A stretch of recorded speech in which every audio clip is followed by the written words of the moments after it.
Hello students, मैं हूं Tarsem Jatain. Again welcome you all at Jatain classes.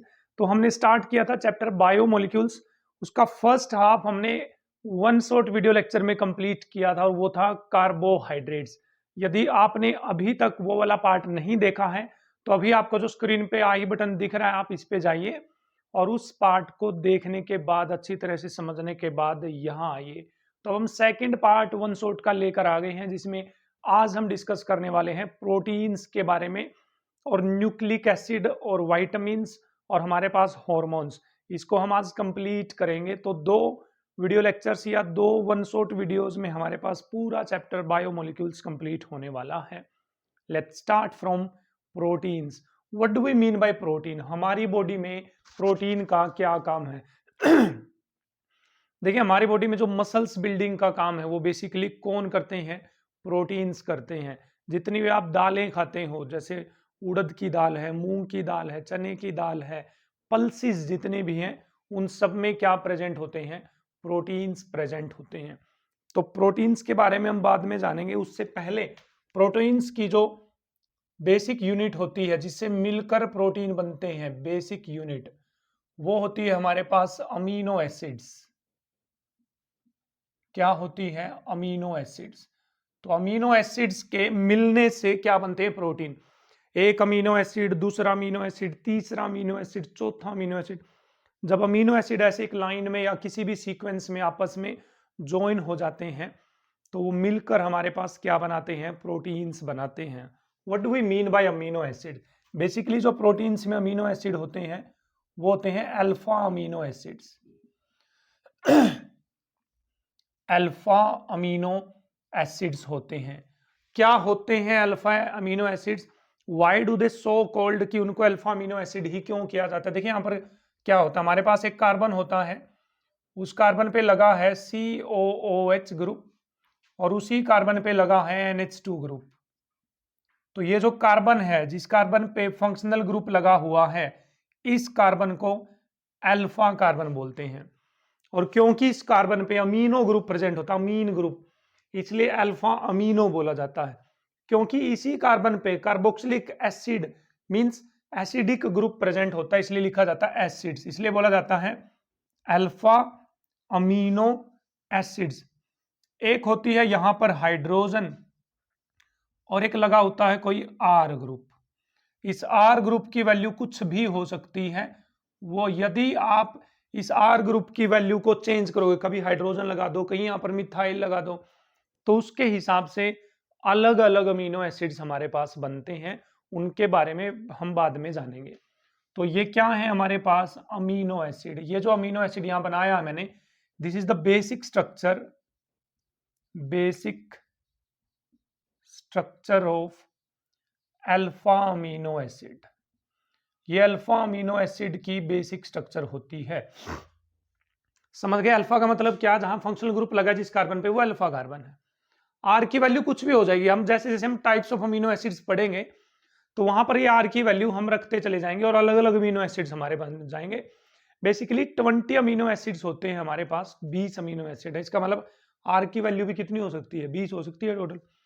ये जो तीन ग्रुप हैं, COH, H और NH2, ये तीन ग्रुप्स हमेशा कॉमन रहेंगे सभी अमीनो एसिड्स में। ये तीन ग्रुप्स क्या रहेंगे? हमेशा कॉमन रहेंगे। किसमें? अमीनो एसिड्स में। ठीक है। तो as we put the value of this R, हमारे पास अलग अलग तरह के अमीनो एसिड्स हमें मिलते चले जाएंगे। Got it? तो देखिए यहां पर मैंने कुछ अमीनो एसिड्स के एग्जांपल्स लिखे हैं यहां पर। ठीक है, देखिए क्या है। यदि आर की वैल्यू H लिख देते हो आप, मतलब आर की जगह पे आप यदि हाइड्रोजन लगा देते हो बच्चे, हाइड्रोजन, तो यहां पर जो अमीनो एसिड होगा वो क्या हो जाएगा? ग्लाइसिन। क्या नाम हो जाएगा उसका? ग्लाइसिन। ग्लाइसिन का जो सिंबल होगा वो होगा GLY। GLY that is gly. क्या हो जाएगा? ग्लाइ, GLY। ठीक है। यदि मैं इसी आर की वैल्यू यहां पर CH3 रख देता हूं बच्चे, CH3, तो मेरे पास क्या बन जाएगा? एलानिन। क्या बन जाएगा? एलानिन बन जाएगा यहां पर। ठीक है, जैसे ही मैं CH3 लिखता हूं। लेकिन मैं जैसे ही यहां पर CH3 लगा देता हूं, मीन CH3 में लगा देता हूं जैसे ही, तो ये बन जाएगा वेलाइन। क्या बन जाएगा? वेलाइन। वेलाइन का सिंबल है Vl, एलानिन का सिंबल है ALA, अल्लाह, एलानिन। ठीक है। और जैसे ही मैं यहां पर 4 कार्बन और 1 NH2 लगा देता हूं, यहां पर देखिए इस तरह से 1 2 3 4 कार्बन और 1 NH2 लगा देता हूं, तो ये बन जाएगा लाइसिन। क्या बन जाएगा? लाइसिन। और इसका सिंबल होगा LYS, LYS। तो इसी तरह से अस्पार्टिक एसिड के लिए मुझे ये लगाना पड़ेगा इस R की जगह पे, और ग्लूटामिक एसिड के लिए मुझे ये लगाना पड़ेगा यहां पर। आपको सारे के सारे अमीनो एसिड्स याद रखने की जरूरत बिल्कुल भी नहीं है यहां पर। क्लियर है? ठीक है, चलिए चलते हैं क्लासिफिकेशन ऑफ अमीनो एसिड्स पे। तो आई होप आपको अल्फा अमीनो एसिड्स क्लियर हुआ है क्या नहीं है हमारे पास। ठीक है, एक सेकेंड भाई, एक सेकेंड। तो चलिए बढ़ते हैं हम क्लासिफिकेशन ऑफ अमीनो एसिड्स। ठीक है, इस प्रोटीन्स को भी हटा देते हैं। क्या पढ़ना है अब हमें? Classification of amino acids. Classification of amino acid, दो तरह से हम अमीनो एसिड्स को क्लासिफाई कर सकते हैं। तो भी क्लासिफिकेशन ऑफ अमीनो एसिड्स में सबसे पहला है हमारे पास, यदि क्लासिफाई करें तो आता है हमारे पास essential amino acids, essential amino acids and non essential amino acid, non essential amino acids, amino acids. तो पहला क्लासिफिकेशन तो है ये essential amino acid and non essential amino acid. सोचो खुद से, ध्यान से देखना इस बात को। एसेंशियल अमीनो एसिड कौन से होंगे? देखो नाम से पता चल रहा है, एसेंशियल का मतलब जो जरूरी हो, और नॉन एसेंशियल का मतलब जो जरूरी ना हो, जरूरी ना हो। ऐसा लग रहा है ना, लेकिन ऐसा नहीं है। चाहे इसेंशियल अमीनो एसिड हो चाहे नॉन एसेंशियल अमीनो एसिड हो, दोनों के दोनों अमीनो एसिड हमारी बॉडी के लिए जरूरी होते हैं। ये तो दिमाग में डाल लीजिए। सर यदि ये दोनों ही हमारी बॉडी के लिए जरूरी हैं तो एसेंशियल और नॉन एसेंशियल नाम क्यों पड़ा? तो सुनिए, यहां पर एसेंशियल वर्ड किसके लिए पड़ा है? तो देखिए यहां पर एसेंशियल वर्ड पड़ा है कि जो एसेंशियल अमीनो एसिड होते हैं वो हमारे बॉडी के अंदर नहीं बनते अपने आप, नेचुरल। जैसे हमारी बॉडी के अंदर कोई चीज बन जाती है तो एसेंशियल अमीनो एसिड हमारी बॉडी में नहीं बनेंगे, उनको डाइट में लेना जरूरी है। तो यहां पर जो एसेंशियल वर्ड यूज हुआ वो डाइट के लिए यूज हुआ है। तो जिनको डाइट में लेना जरूरी है वो एसेंशियल अमीनो एसिड, जिसको डाइट में लेना जरूरी ना हो क्योंकि वो बॉडी के अंदर ही बन जाएंगे, वो नॉन एसेंशियल अमीनो एसिड। लेकिन जरूरत बॉडी को दोनों की है, ऐसा आप याद रखेंगे। ठीक है, तो यहां पर किसकी टर्म में ये एसेंशियल नॉन एसेंशियल है? डाइट की टर्म में। किसकी टर्म में बच्चे? डाइट की टर्म में। तो एसेंशियल अमीनो एसिड कौन हो गए? The amino acids which cannot be synthesized by our body, they must be taken in our diet। ठीक है, वो हमारी डाइट में लेने जरूरी हैं। Non essential amino acid, the amino acids which can be synthesized within our body, so they are not necessary to take in our diet। ठीक है, उनको डाइट में लेना जरूरी नहीं है, वो क्या कहलाएंगे? Non essential amino acid. Sir example भी बता दो। अभी मैं आपको 5-7 एग्जांपल याद करवा रहा हूं थोड़े बहुत ट्रिक से। ठीक है, तो आप उन पे ध्यान में चलेंगे। इससे पहले एक दूसरा क्लासिफिकेशन और पढ़ लेते हैं हमारे पास, acidic amino acid, acidic amino acids. Then आता है हमारे पास basic amino acids, basic amino acids. तीसरा आता है हमारे पास neutral amino acid, neutral amino acids. देखिए अमीनो एसिड की जो बेसिक स्ट्रक्चर मैंने बताई थी आपको, वो क्या थी? कार्बन COOH, यहां पर आ गया बच्चे NH2, यहां पर है H और यहां पर है R ग्रुप। अब ध्यान से समझना, आपको एसिडिक, बेसिक और न्यूट्रल अमीनो एसिड का डिफरेंस कैसे पता चलेगा। ठीक है, यदि जिस अमीनो एसिड में R की वैल्यू में कोई COH ग्रुप आ जाता है, समझो, यदि किसी अमीनो एसिड में R की जो वैल्यू आप पुट करेंगे उसमें COOH आ जाता है, उस R के अंदर मान लो COH है, तो बताइए उस अमीनो एसिड में कितने COH हो गए, एक तो उस R के अंदर और एक ये पहले से है, लेकिन NH2 तो बेसिक होता है, 2 एसिड हो गए एक बेस हो गया, तो कौन ज्यादा हो गया एसिड, तो वो एसिडिक अमीनो एसिड होगा, वो क्या होगा एसिडिक अमीनो एसिड। क्लियर है? हाँ जी सर क्लियर है। यदि उसकी R की वैल्यू में कहीं पर NH2 ग्रुप है बच्चे, कैसा ग्रुप है, NH2 ग्रुप है, NH2, तो बताइए बेसिक ग्रुप कितने हो गए उसमें, 2, लेकिन एसिडिक कितने हैं, 1, तो बताइए वो कैसा अमीनो एसिड हो जाएगा, बेसिक अमीनो एसिड हो जाएगा, नहीं हो जाएगा, बिल्कुल हो जाएगा। यदि किसी R की वैल्यू में ना COH है ना NH2 है, तो उसमें एक NH2 होगा और एक COH होगा, तो वो कैसा अमीनो एसिड कहलाएगा, न्यूट्रल अमीनो एसिड। तो एसिडिक अमीनो एसिड कौन से हो गए, जो सच में ही एसिडिक हैं, जहां पर COH ग्रुप ज्यादा है। बेसिक अमीनो एसिड कौन से हो गए, जो बेसिक हैं, जहां पर NH2 ग्रुप ज्यादा है। न्यूट्रल अमीनो एसिड कहां होगी, जहां NH2 और COH ग्रुप नंबर में क्या है, सेम है, वो क्या कहलाएंगे हमारे पास, न्यूट्रल अमीनो एसिड। तो चलिए भाई याद करने के लिए आप एक लाइन याद कर लीजिए, अब इनको कुछ अमीनो एसिड मैं आपको याद करवाने की कोशिश कर रहा हूं, चलिए करिए। गलाई, गलाई, अल्लाह, वल्ला, ठीक है, गलाई, अल्लाह, वल्ला, आग, वल्ला, आग, ये लाइन याद कर लो भाई मेरे साथ मिलकर आप जल्दी से। गलाई, अल्लाह, वल्ला, आग, गलाई, अल्लाह, वल्ला, आग, गलाई, अल्लाह, वल्ला, आग हो जाएगा। गलाई का मतलब है बच्चे यहां पर ग्लाइसिन, क्या मतलब है गलाई का, ग्लाइसिन, याद हो जाएगा। अल्लाह का मतलब है बच्चे यहां पर एलानिन, अल्लाह एलानिन है, क्या है, एलानिन, ठीक है।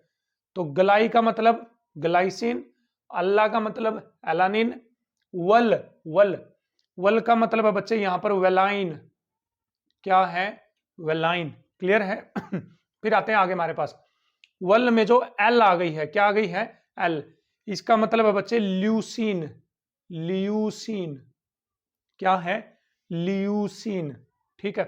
फिर ल्यूसीन से आगे एक और याद रख लो साथ में ही, आइसोल्यूसिन, आइसोल्यूसिन, क्लियर है।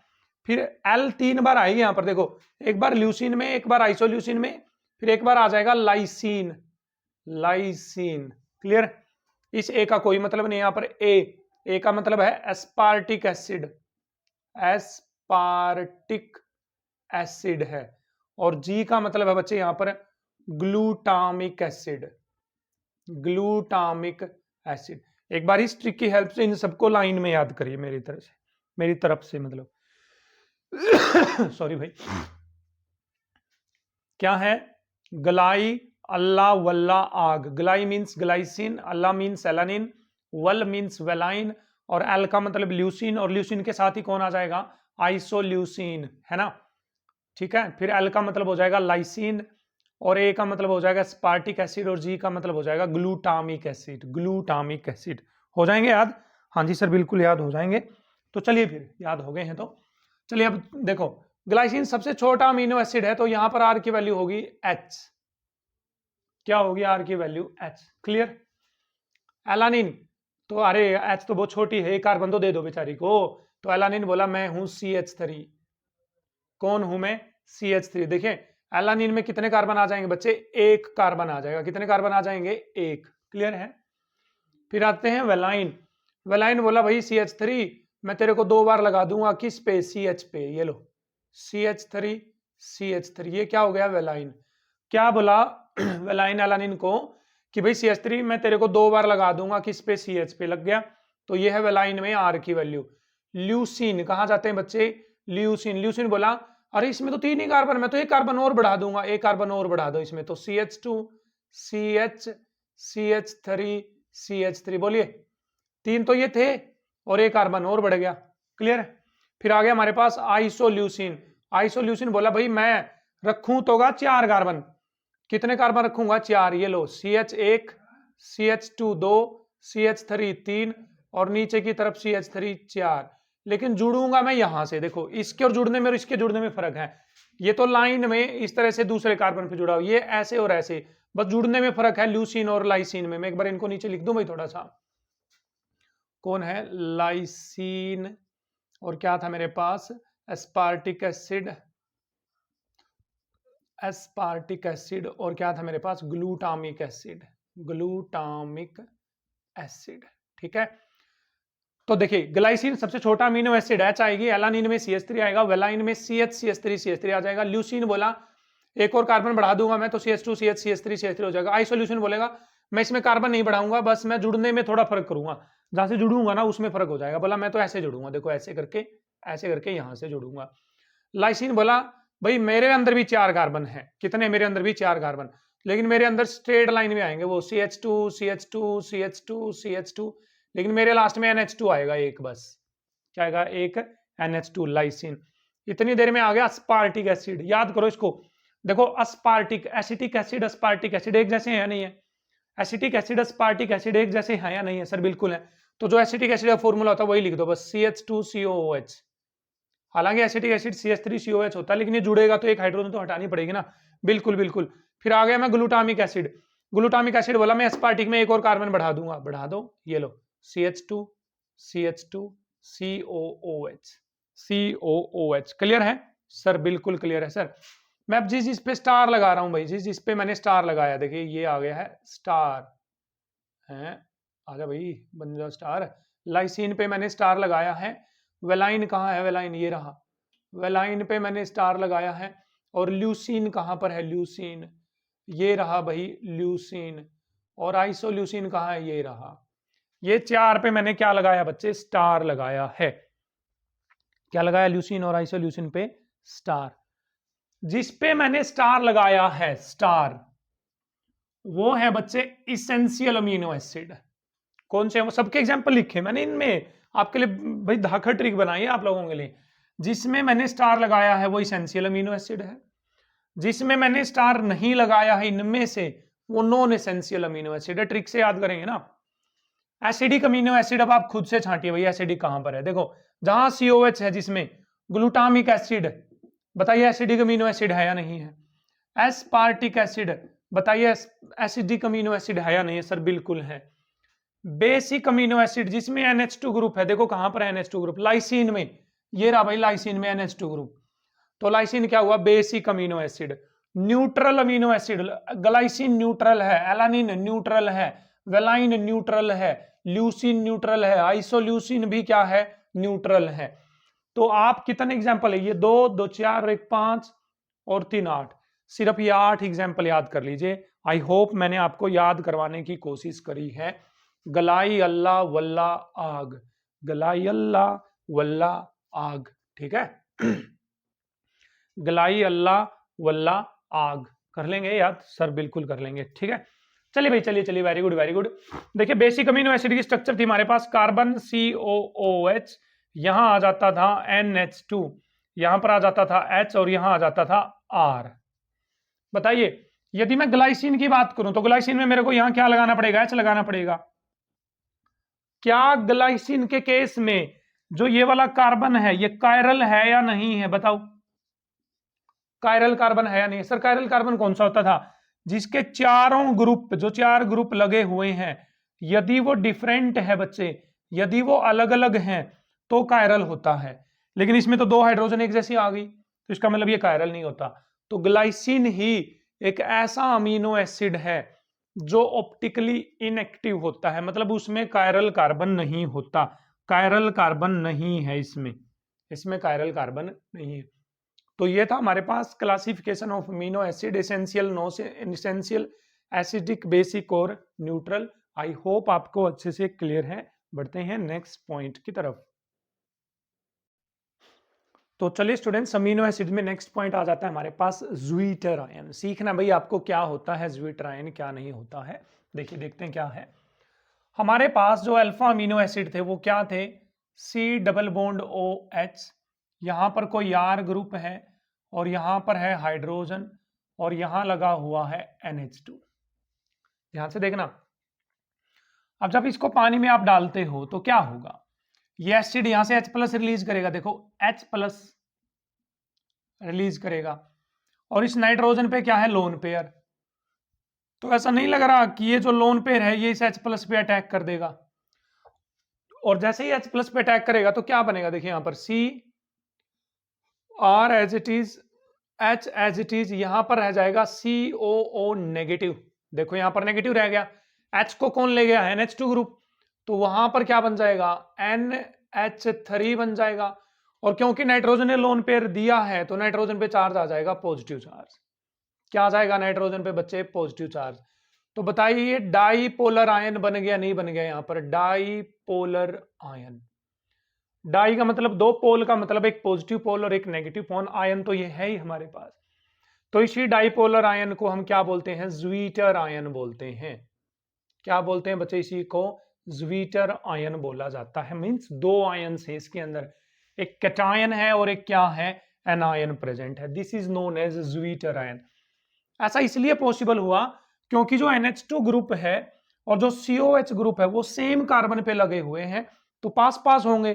तो जैसे वो H+ रिलीज करेगा तो NH2 उस H+ को ले लेगा। तो इस तरह से यहाँ पर ज्वीटर आयन बनने की पॉसिबिलिटी है। तो ये क्या बन गया हमारे पास, ज्वीटर आयन बन गया है। आई होप आपको क्लियर है। तो चलिए आगे यहीं पर पढ़ते हैं iso electric point. Iso electric point समझते हैं क्या होता है हमारे पास, ठीक है। तो मैं इस ज्वीटर आयन को एक बार यहां बना रहा हूं। यहां पर देखिए कार्बन, यहां पर है R ग्रुप, यहां पर है हाइड्रोजन, यहां पर है COO नेगेटिव और यहां पर है NH3 पॉजिटिव, ठीक है।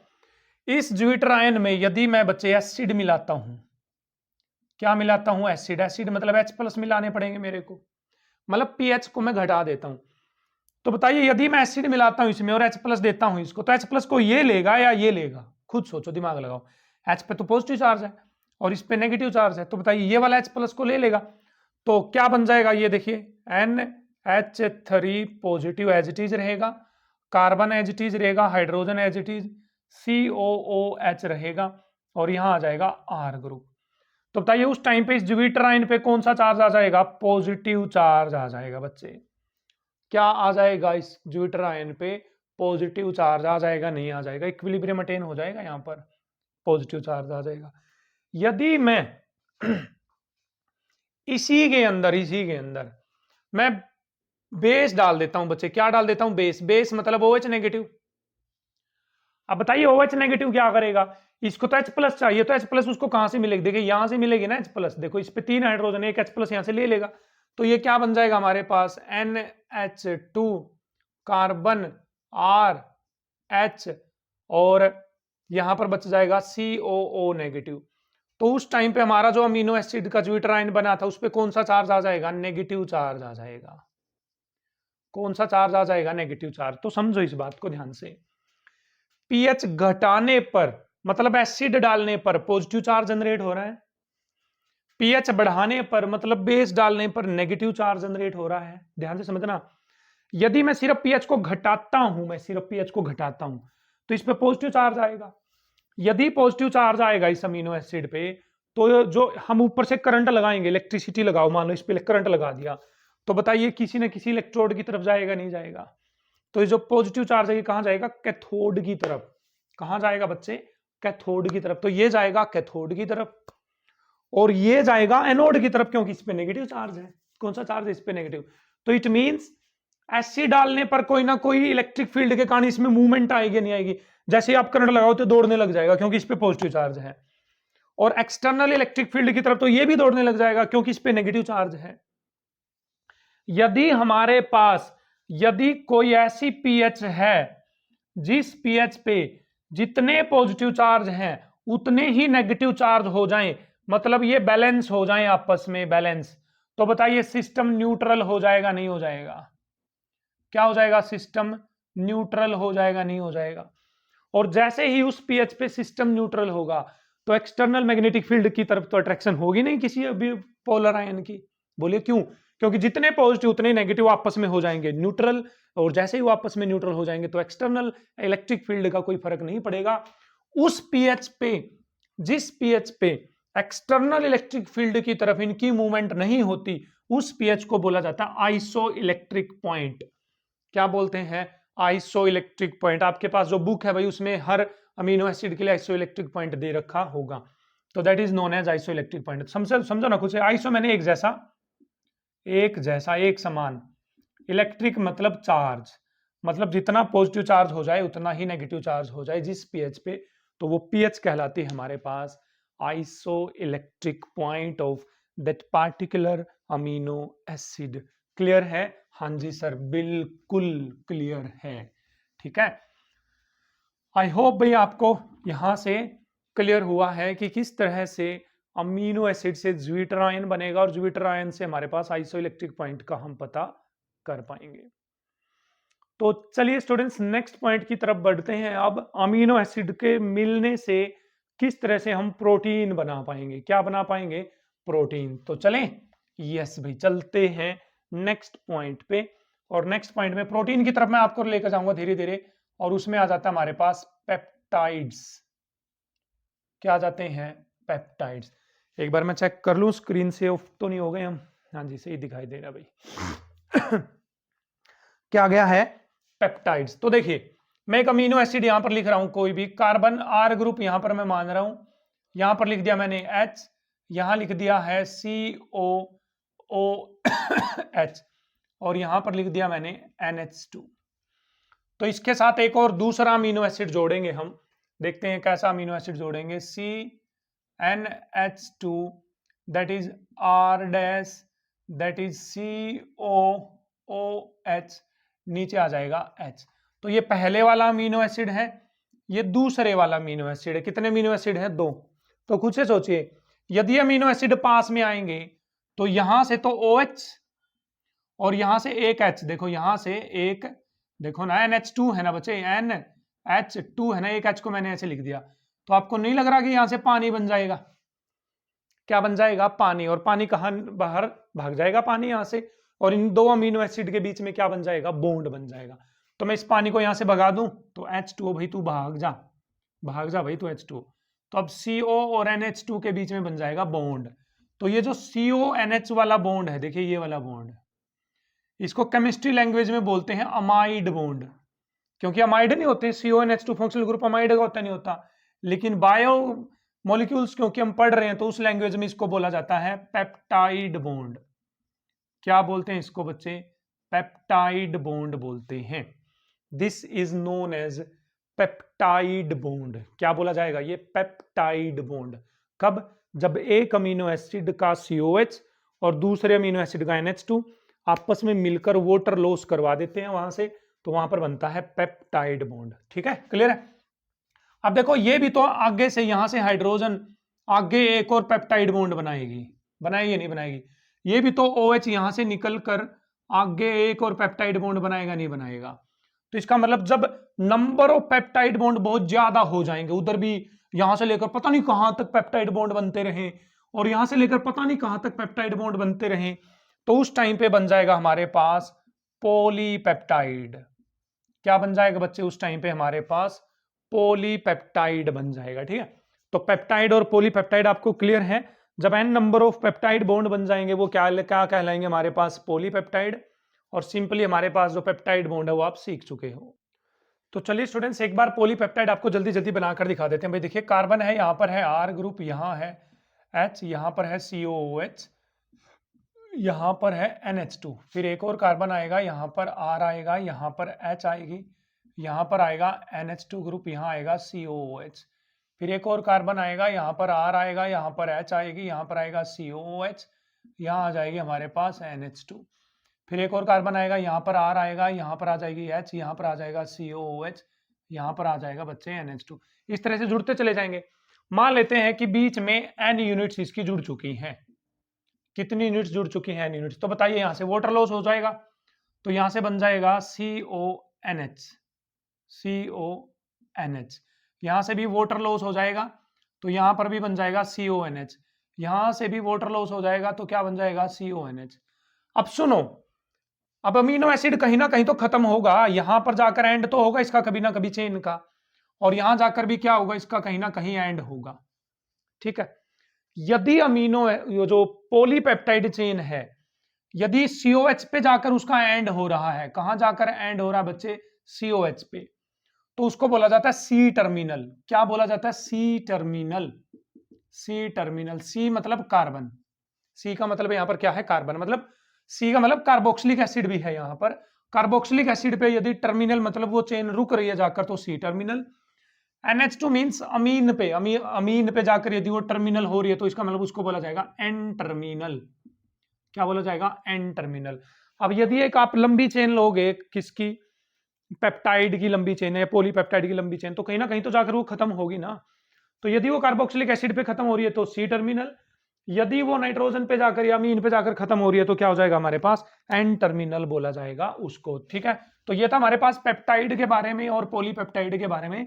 तो चलिए अब डिस्कस कर लेते हैं हमारे पास प्रोटीन्स के बारे में। बच्चे क्या है? प्रोटीन्स। क्लियर है? Proteins. Let's discuss about proteins. देखें, जनरली जो प्रोटीन्स होते हैं हमारे पास वो क्या होते हैं? पॉलीपेप्टाइड्स होते हैं। पॉलीपेप्टाइड्स मींस जहां पर बहुत सारे पेप्टाइड बॉन्ड प्रेजेंट होंगे उनको क्या बोला जाता है? पॉलीपेप्टाइड। सोचो खुद से, शुरू में हमारे पास क्या था? अल्फा अमीनो एसिड था। Alpha amino acids, alpha amino acid से मिलकर क्या बनाए बच्चे? हमारे पास पेप्टाइड बनाए। पेप्टाइड ने मिलकर क्या बनाए? हमारे पास पॉलीपेप्टाइड बनाए। और पॉलीपेप्टाइड को ही अब क्या बोल रहे हैं? प्रोटीन्स बोल रहे हैं। क्या बोल रहे हैं? प्रोटीन्स। इट मींस प्रोटीन्स की जो सिमिलर मतलब छोटी से छोटी इकाई है वो क्या है? Alpha amino acid. मतलब किससे मिलकर बनते हैं? बेसिकली प्रोटीन अमीनो एसिड से मिलकर बनते हैं। चलिए, पॉलीपेप्टाइड का मतलब हम प्रोटीन्स की बात कर रहे हैं। अब प्रोटीन्स, तो बेसिक डेफिनेशन क्या है प्रोटीन की? प्रोटीन जनरली हमारी बॉडी के अंदर मसल्स बिल्डअप का काम करते हैं, मसल्स बिल्डिंग का काम करते हैं हमारी बॉडी में। तो कहते हैं कि जहां पर 100 से ज्यादा अमीनो एसिड है, 100 से ज्यादा यदि अमीनो एसिड है तो उसको प्रोटीन बोला जाता है। और 10,000 एटॉमिक मास यूनिट से मास उसका ज्यादा है तो उसको क्या बोलेंगे? प्रोटीन। छोटे मान लीजिए 90 कहीं पर अमीनो एसिड है, 10 अमीनो एसिड है, 20 अमीनो एसिड, तो वो प्रोटीन में काउंट नहीं होंगे। लेकिन एक ऐसा हार्मोन है जिसको इंसुलिन हार्मोन बोलते हैं, इंसुलिन। उसमें बच्चे 51 अमीनो एसिड्स होते हैं टोटल। कितने होते हैं? 51 अमीनो एसिड। लेकिन फिर भी क्या है? वो प्रोटीन है। ये आप याद करेंगे अलग से। ठीक है, इंसुलिन कितने अमीनो एसिड है? उसमें 51 अमीनो एसिड है, लेकिन फिर भी वो क्या है? हमारे पास प्रोटीन की कैटेगरी में आता है। तो चलिए आगे बात कर लेते हैं classification of proteins. Classification of proteins. तो बेसिकली दो तरह का प्रोटीन हमारे पास होता है। पहला है हमारे पास globular protein, globular protein, globular protein. और सेकंड है बच्चे हमारे पास fibrous protein, fibrous protein. Globular and fibrous protein हमारे पास दो तरह का प्रोटीन होता है। एक बार मैं कुछ ढूंढ लूं ताकि मैं आपको इनकी स्ट्रक्चर दिखा पाऊं, ग्लोबुलर और फाइब्रस की। तो भी दो तरह का क्लासिफिकेशन है, globular proteins and fibrous protein. Let's see what do we mean by globular protein. देखिए, हमें पता है कि amino acid, amino acid, amino acid, amino acid और अमीनो एसिड से मिलकर क्या बनता है? हमारे पास प्रोटीन बनता है। क्या बनता है? प्रोटीन। किससे मिलकर बनता है? Amino acid, amino acid, amino acid, amino acid से। जब ये अमीनो एसिड की जो चेन है ना, देखो ये लंबी चेन है, ये आपस में उलझ कर ऐसे गोल हो जाती, बिल्कुल ऐसे गोल हो जाती। जैसे मैं डस्टर से सिखाने की कोशिश कर रहा हूं भाई आपको। भाई देखिए, जैसे अमीनो एसिड की स्ट्रक्चर आपस में ऐसे गोल हो जाए, देखिए गोल, ऐसे गोल हो गई, बिल्कुल गोल। गोल होने के कारण क्या होगा कि जो इसके हाइड्रोफिलिक ग्रुप हैं, हाइड्रोफिलिक ग्रुप, वो बाहर की तरफ आ जाएंगे। देखिए मैं आपको सिखा रहा हूं एक बार, मार्कर कहां गया? देखियो, ये स्ट्रक्चर है जो वो क्या हो गई है? इस तरह से गोल, बिल्कुल गोल हो गई है इस तरह से। और इसके जो हाइड्रोफिलिक पार्ट है, हाइड्रोफिलिक मतलब जो पानी की तरफ अट्रैक्ट होते हैं, ये चारों तरफ इसके क्या है? पानी, वोटर। ठीक है, क्या है हमारे पास? ये वोटर।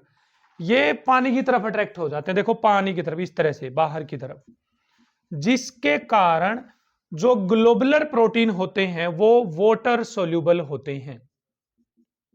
क्या होते हैं बच्चे? वो वोटर सोल्यूबल। समझो ना भाई, जो हमारे पास प्रोटीन की जो चेन है ना, लंबी चेन, वो एक स्फेरोइडल स्ट्रक्चर बना लेती है। स्फेरोइडल स्ट्रक्चर मतलब स्फेयर की तरह स्ट्रक्चर बना लेती है, ऐसे गोल।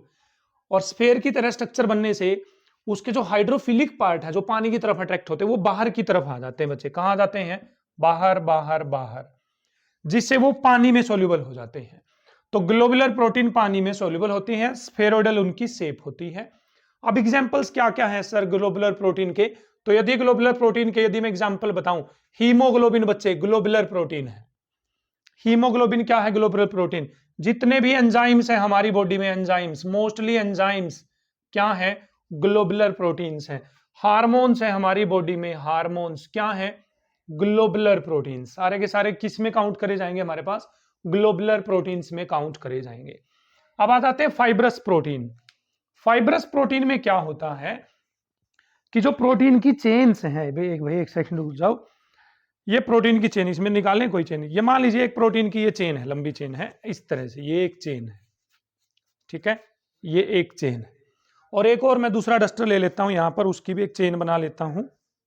तो let me form A chain of this protein, ठीक है, ये एक प्रोटीन हो गया।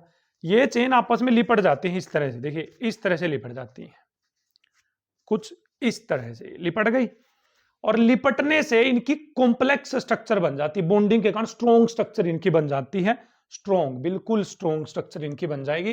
तो आपस में बॉन्डिंग करने के कारण इनके कैसी स्ट्रक्चर हो जाती है? क्रॉस्ड स्ट्रक्चर हो जाती है, आपस में स्ट्रक्चर उलझ जाती है, जिसके कारण फाइब्रस प्रोटीन वाटर इनसोल्यूबल होते हैं।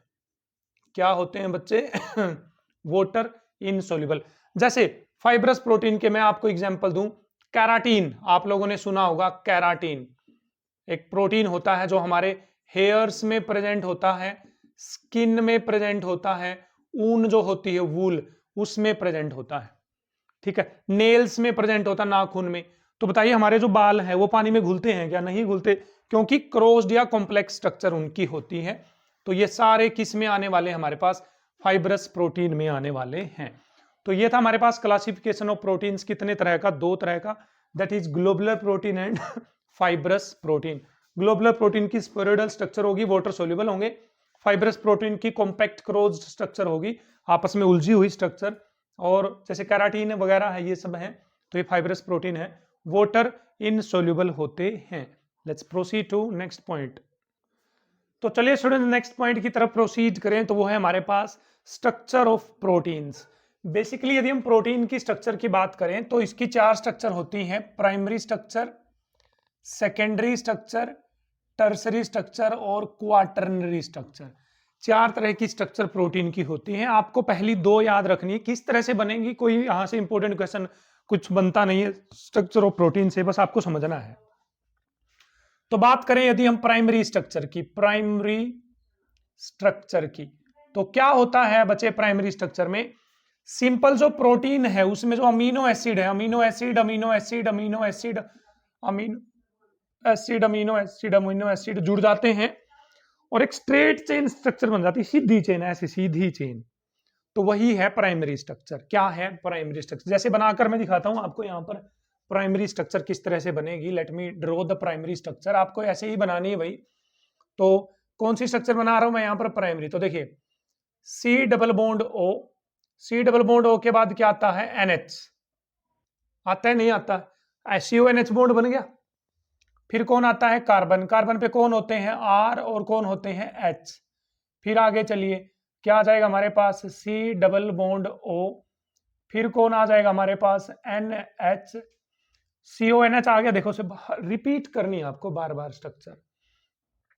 फिर क्या आ जाएगा हमारे पास? C, that is R, that is H। फिर क्या आ जाएगा मेरे पास? देखो दोबारा से CHR आ गया। फिर से आ जाएगा C double bond O, then क्या आ जाएगा मेरे पास? NH। फिर से क्या आ जाएगा? CR और H। देखो बार बार वही स्ट्रक्चर है, CONH CRH, CONH CRH, CONH CRH, ठीक है। तो देन आगे चलिए हमारे पास क्या आ जाएगा हमारे पास? अच्छा CRH आ गया, तो C double bond O, that is NH, that is CRH और C डबल बॉन्ड O, और ऐसे ये स्ट्रक्चर बनती चली जाएगी उस साइड में। और सेम इस साइड में आ जाएगा हमारे पास CRH और इस तरह से इस साइड में चली। तो ये जो स्ट्रेट चेन स्ट्रक्चर बन गई हमारे पास, स्ट्रेट चेन स्ट्रक्चर, ये कहलाती है हमारे पास प्राइमरी स्ट्रक्चर। भाई मैं आपको कुछ दिखा रहा हूं, यहाँ पर वायर्स लेके आया हूं मैं आपके लिए। तो देखिए ये ऐसे यदि स्ट्रेट चेन स्ट्रक्चर है ना, इसमें बहुत सारे अमीनो एसिड जुड़े हुए हैं, तो क्या है, प्राइमरी स्ट्रक्चर है। बोलिए ये भी क्या है, प्राइमरी स्ट्रक्चर, ये भी क्या है, प्राइमरी स्ट्रक्चर है। क्लियर है? तो ये था हमारे पास primary structure of protein. Clear है? हाँ जी सर बिल्कुल क्लियर है। सेकेंडरी स्ट्रक्चर पे आते हैं बच्चे, इसकी सेकेंडरी स्ट्रक्चर। सेकेंडरी स्ट्रक्चर में दो तरह की स्ट्रक्चर होती है। एक तो पहली तो होती है सीट टाइप स्ट्रक्चर, जिसको प्लेटेड, बीटा प्लेटेड सीट जिसको बोला जाता है। बेसिकली क्या बोलते हैं, बीटा प्लेटेड सीट जिसको बोलते हैं। सर ये कैसे बनेगी? देखो कैसे बनेगी, एक लाइन में आ गई प्रोटीन की एक चेन, दूसरी चेन इसके नीचे बना दो, दूसरी चेन इसके नीचे, तो बनाए। तो देखो C double bond O, that is NH, that is CR, that is H, फिर क्या आ जाएगा हमारे पास C double bond O, same to same बना रहा हूं ऊपर वाली भाई मैं, then NH, then CRH, then मेरे पास क्या आ जाएगा C double bond O, then N, then H, then CRH, then C double bond O, then N, then H। इस तरह से स्ट्रक्चर बनती चली जाएगी। सेम इस साइड में होगा हमारे पास C double bond O, CRH, then NH, इस तरह से। अब देखना आपको यहां पर ये जो दो लीनियर चेन है, कि ये चेन एक ये चेन, इनके बीच में हाइड्रोजन बॉन्डिंग होगी। देखो C डबल बॉन्ड और NH के बीच में क्या हो जाएगी, हाइड्रोजन बॉन्डिंग। क्या हो जाएगी बच्चे यहां पर, हाइड्रोजन बॉन्डिंग। तो जब दो लीनियर चेन आपस में इस तरह से जुड़ जाती है, एक चेन ये आपस में जुड़ गई, ऐसे सीट बन गई ना, देखो सीट, तो इसलिए बोलते हैं इसको बीटा प्लेटेड सीट स्ट्रक्चर। क्या बोलते हैं, बीटा प्लेटेड सीट स्ट्रक्चर। ठीक है, तो कौन सी बॉन्डिंग हो सकती है जो प्रोटीन की चेन उनके बीच में, हाइड्रोजन बॉन्डिंग हो सकती है बच्चे, एस बॉन्डिंग, और बाई सल्फाइड लिंकेज होती है। क्या होती है, बाई सल्फाइड लिंकेज होती है। ये दोनों बॉन्डिंग आपको याद रखनी है। हाइड्रोजन बॉन्डिंग तो आपको यहाँ पर दिख रही होगी, अच्छे से क्लियरली विजिबल होगी यहाँ पर किस तरह से हो रही है हमारे पास। ठीक है, अच्छी बात है। सल्फाइड मतलब सल्फर, क्योंकि इन अमीनो एसिड में सल्फर नहीं ले रखा तो हम बता नहीं सकते यहाँ पर आपको। सर यहाँ पर समझाने एक बार इनकी हेल्प से, तो देखो एक सीट ये आ गई, एक चेन ये आ गई, दूसरी चेन ये आ गई, तीसरी चेन ये आ गई। यदि ये तीन चेन आपस में जुड़ जाए बच्चे, ये चेन ऐसे जुड़ जाए, तो बोले एक सीट बन रही है, नहीं बन रही, देखो एक सीट बन गई एक, तो इसे बोलते हैं बीटा प्लेटेड सीट स्ट्रक्चर। तो सेकेंडरी स्ट्रक्चर में दो तरह की स्ट्रक्चर होती है, एक तो ये जो प्लेनर सीट बन रही है, एक तो ये होती है प्लेनर टाइप सीट, और दूसरी होती है बच्चे अल्फा हेलिक्स स्ट्रक्चर या हेलिकल टाइप स्ट्रक्चर। ठीक है, चलिए देखते हैं दूसरी स्ट्रक्चर कौन सी है। सेकेंडरी की ही बात कर रहा हूं मैं, सेकेंडरी की ही दूसरी स्ट्रक्चर सेकेंडरी में हमारे पास कौन सी आ जाती है, अल्फा हेलिक्स स्ट्रक्चर। एक बार देख लूं मैं। ठीक है, सेकेंडरी में पहली कौन सी थी, beta pleated seat, beta pleated seat. दूसरी कौन सी है, alpha helix structure, helix structure. Sir ये कैसे बनेगी अल्फा हेलिक्स? तो भाई मैं इसको भी समझाने की कोशिश करता हूं, आपको देखना ध्यान से। इसमें से मैं एक धागा निकाल लूं, बस रुक जाइए थोड़ा सा। नहीं धागा है नहीं मेरे पास, बाई चांस ये एक लीनियर चेन है, और इसको मैं ऐसे घुमाता हूं, देखिए ऐसे ऐसे, तो एक कोयल बन जाएगी ना इस तरह से, कोयल, देखो इस तरह से कोयल बन जाएगी। जैसे मैं इस वायर की बनाकर दिखाता हूं, यदि मैं इस चेन को ऐसे घुमाऊं तो इस वायर की ना कुछ इस तरह से स्ट्रक्चर बन जाएगी। मैं कोशिश करूंगा भैया आपको दिखाने की यहाँ पर। ठीक है, तो देखिए ये कुछ इस तरह से स्ट्रक्चर बन जाएगी, देखो इस तरह से, इस तरह से। ठीक है, अब इस तरह से स्ट्रक्चर में बॉन्डिंग किस तरह से होगी बता रहा हूं मैं आपको। देखिए कुछ इस तरह से स्ट्रक्चर बन जाएगी। अब बोलो यहां पर कार्बन होगा तो C डबल बॉन्ड O आएगा उसका, C डबल बॉन्ड O। क्या पता नीचे NH प्रेजेंट हो तो उसके बीच में हाइड्रोजन बॉन्डिंग हो जाएगी। मतलब यहां जो C डबल बॉन्ड O है, जो ऊपर NH है, इनके बीच में बॉन्डिंग हो जाएगी, जिससे जो अल्फा हेलिकल स्ट्रक्चर है ये स्टेबल रहेगी। क्या रहेगी हमारे पास, ये स्टेबल स्ट्रक्चर रहेगी, स्टेबल रहेगी, ठीक है। तो यहां का सी डबल बॉन्ड ओ यहां के NH के साथ बॉन्डिंग कर ले, यहां का सी डबल बॉन्ड ओ यहां के NH के साथ बॉन्डिंग कर ले, इस तरह की बॉन्डिंग से इसकी क्वाइल्ड स्ट्रक्चर हो जाती है। कैसी हो जाती है, क्वाइल्ड स्ट्रक्चर, इसको बोलते हैं अल्फा हेलिक्स स्ट्रक्चर। क्या बोलेंगे बच्चे इसको, अल्फा हेलिक्स स्ट्रक्चर। तो समझो ना भाई, थोड़ा सा दिमाग लगाना है। यदि ये चेन सीधी है, बिल्कुल सीधी है, तो प्राइमरी स्ट्रक्चर है। क्या है बच्चे, प्राइमरी स्ट्रक्चर हमारे पास है, दिस इज प्राइमरी स्ट्रक्चर, ठीक है। तो ये सारी की सारी क्या है, प्राइमरी प्राइमरी प्राइमरी स्ट्रक्चर है। यदि ये तीनों आपस में ऐसे हो गई तो सेकेंडरी स्ट्रक्चर, लेकिन ये ना सीट बना रही है, एक सीट, इसलिए बोलेंगे बीटा प्लेटेड सीट। यदि ये कॉइल्ड हो गई ऐसे, इस तरह से कॉइल्ड हो गई है, इस तरह से कॉइल्ड, तो हो गई है सेकेंडरी की alpha helix structure. Sir tertiary कैसे बनेगी, देखो टर्सरी कैसे बनेगी, बालों की चोटी देखी आप लोगों ने, जो लड़कियां खासकर बनाती है भाई बालों की चोटी, तो उस चोटी में क्या होता है, इन तीनों को ना ऐसे घुमा दो आपस में, रुक जाओ भाई रहे एक सेकंड, ये तीनों आपस में ऐसे जुड़ गई हैं, ये देखिए, कोशिश करें भाई समझाने की आपको, ठीक, ये देखो भाई, ये लो, ये टर्सरी स्ट्रक्चर आ गई बच्चे। मतलब जैसे जैसे आप कॉम्प्लेक्स स्ट्रक्चर बनाते जाओगे प्रोटीन की, कॉम्प्लेक्स कॉम्प्लेक्स कॉम्प्लेक्स और जटिल स्ट्रक्चर बनाते जाओगे, तो इसका मतलब वो क्वार्टरनरी स्ट्रक्चर पे पहुंच जाएगा, ठीक है। ये क्या आ गई है, टर्सरी स्ट्रक्चर, क्लियर। अब क्या ये बीटा प्लेटेड शीट जैसी है, नहीं। अब क्यों ऐसी स्ट्रक्चर हो रही है, क्योंकि बॉन्डिंग बढ़ रही है ना। बॉन्डिंग कौन सी थी, हाइड्रोजन बॉन्डिंग और बाइसल्फाइड लिंकेज। अब यदि इसी स्ट्रक्चर को आप ऐसे तोड़ दो, मरोड़ दो, बिल्कुल ऐसे बना दो कॉम्प्लेक्स स्ट्रक्चर, ये ले भाई, ये ले, थोड़ा सा और जोर लगाते हैं, तो ये आ गई है क्वार्टरनरी स्ट्रक्चर। कैसी आ गई है, क्वार्टरनरी स्ट्रक्चर। तो ये थी हमारे पास प्रोटीन की स्ट्रक्चर के बारे में। जनरली जिस प्रोटीन की स्ट्रक्चर जितनी ज्यादा लाइट होगी, मतलब कमजोर स्ट्रक्चर होगी, टेम्परेचर का और पीएच का उस पर उतना ही चेंज पड़ने वाला है या चेंज होने वाला है उसकी स्ट्रक्चर में, किसके कारण, पीएच के चेंज के कारण, ठीक है। तो ये था भाई हमारे पास स्ट्रक्चर ऑफ प्रोटीन के बारे में। आई होप मैं काफी हद तक आपको क्लियर करवा पाया हूं कि स्ट्रक्चर ऑफ प्रोटीन में कितने टाइप की स्ट्रक्चर हमारे पास हो सकती है। चलिए फिर आगे बढ़ते हैं। Denaturation of protein, denaturation of proteins क्या है, डीनेचरेशन ऑफ प्रोटीन। देखिए क्या है, मान लो कोई प्रोटीन है आपके पास, कोई प्रोटीन, उसकी नेचुरल स्ट्रक्चर होगी कोई ना कोई, क्या होगी बच्चे, उसकी natural structure. Natural structure means प्रकृति ने, नेचर ने, भगवान ने उसको किसी ना किसी स्ट्रक्चर में उसको बनाया होगा, तो वो उसकी जो नेचुरल स्ट्रक्चर है वो प्रोटीन की नेटिव स्ट्रक्चर कहलाती है, नेटिव स्टेट कहलाती है। कोई प्रोटीन की जो नेचुरल स्ट्रक्चर है, that structure of protein is known as natural structure और नेटिव स्टेट उसकी कहलाती है।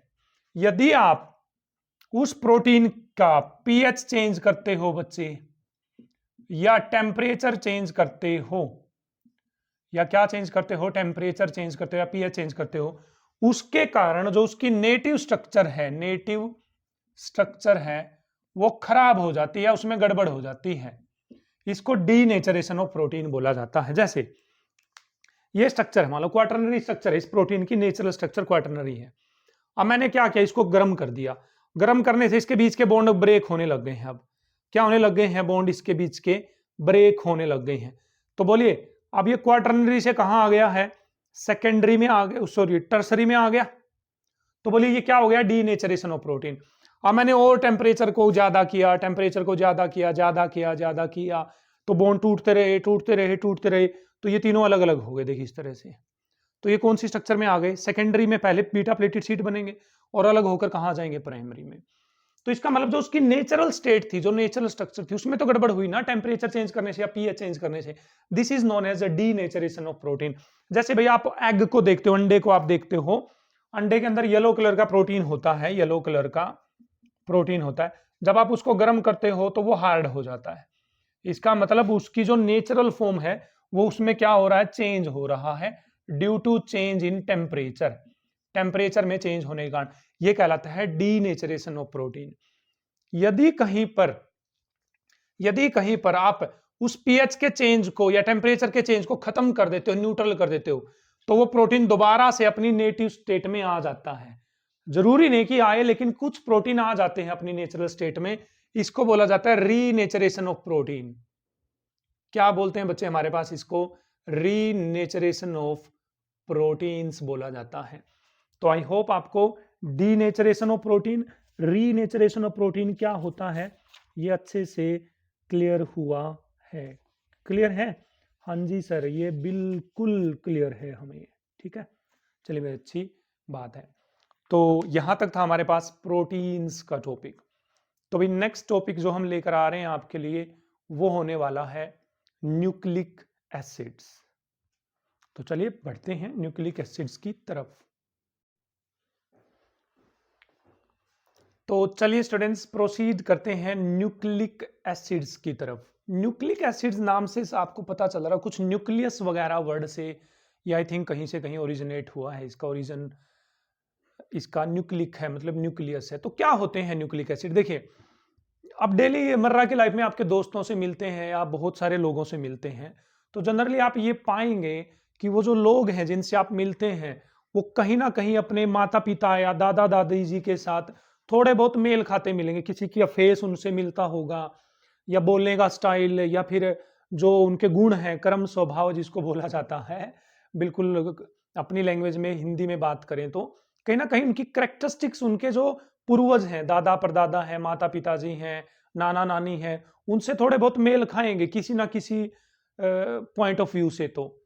तो क्या रीजन है इसके बारे में? तो इसके पीछे का रीजन है आनुवंशिक गुण, हेरिडिटरी जो सिम्टम्स हमारे अंदर होते हैं, हेरिडिटरी इंफॉर्मेशन जो होती है, आनुवंशिक जो नॉलेज होती है, जो एक पीढ़ी से दूसरी पीढ़ी में ट्रांसफर होती है, तो उसके कारण ऐसा होता है। तो इसका सबसे बड़ा रीजन है हमारी बॉडी के अंदर जो न्यूक्लियस ऑफ सेल होता है, जो बहुत सारी सेल्स होती हैं, और उन सेल्स के न्यूक्लियस में, जिसको केंद्र बोलते हैं, सेंटर बोलते हैं सेल का बेसिकली यदि बात करूं तो उसके अंदर क्रोमोसोम्स होते हैं, या क्रोमोसोम्स जो भी बोलते हैं आप लोग, क्रोमोसोम्स होते हैं। उन क्रोमोसोम्स में प्रेजेंट होते हैं न्यूक्लिक एसिड्स। क्या प्रेजेंट होते हैं? Nucleic acid. वही मेन कारण है इसके पीछे का हेरिडिटरी इंफॉर्मेशन का। तो न्यूक्लिक एसिड बेसिकली हमारे पास दो तरह के होते हैं। एक पहला न्यूक्लिक एसिड हमारे पास जिसको जाना जाता है well known nucleic acid, DNA के नाम से, और दूसरा न्यूक्लिक एसिड होता है हमारे पास बच्चे आरएनए के नाम से, डीएनए एंड आरएनए। क्लियर है?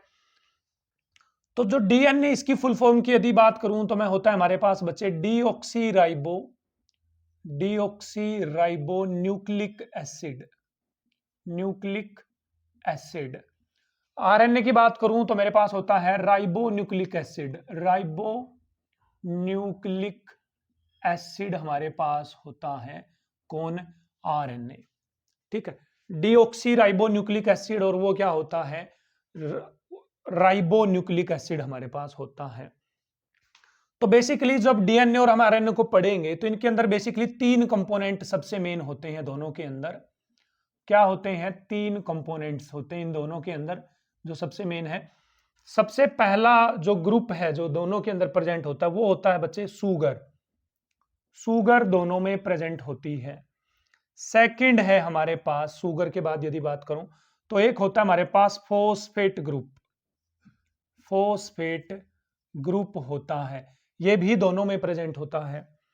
तीसरा यदि मैं बात करूं यहां पर तो हमारे पास होता है नाइट्रोजनस बेस। क्या होते हैं? Nitrogenous base. तो ये तीन चीजों से मिलकर बनते हैं डीएनए और आरएनए।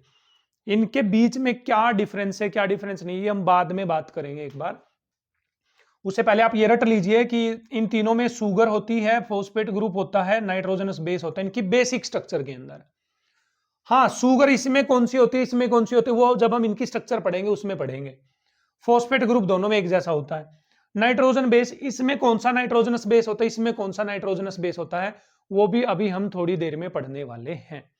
तो पहले मैं आपको लेकर जा रहा हूं डीएनए के बारे में पढ़ेंगे। आरएनए के बारे में इतना आपको नहीं पढ़ना है, सिलेबस में है नहीं, हमें इतना डिटेल में नहीं जाना है। बायोलॉजी में आप पढ़ लेंगे कहीं ना कहीं। तो हमें बेसिकली डिटेल में जाना है डीएनए की स्ट्रक्चर के बारे में। तो चलिए मैं लेकर जाता हूं अब आपको डीएनए की स्ट्रक्चर कैसी है।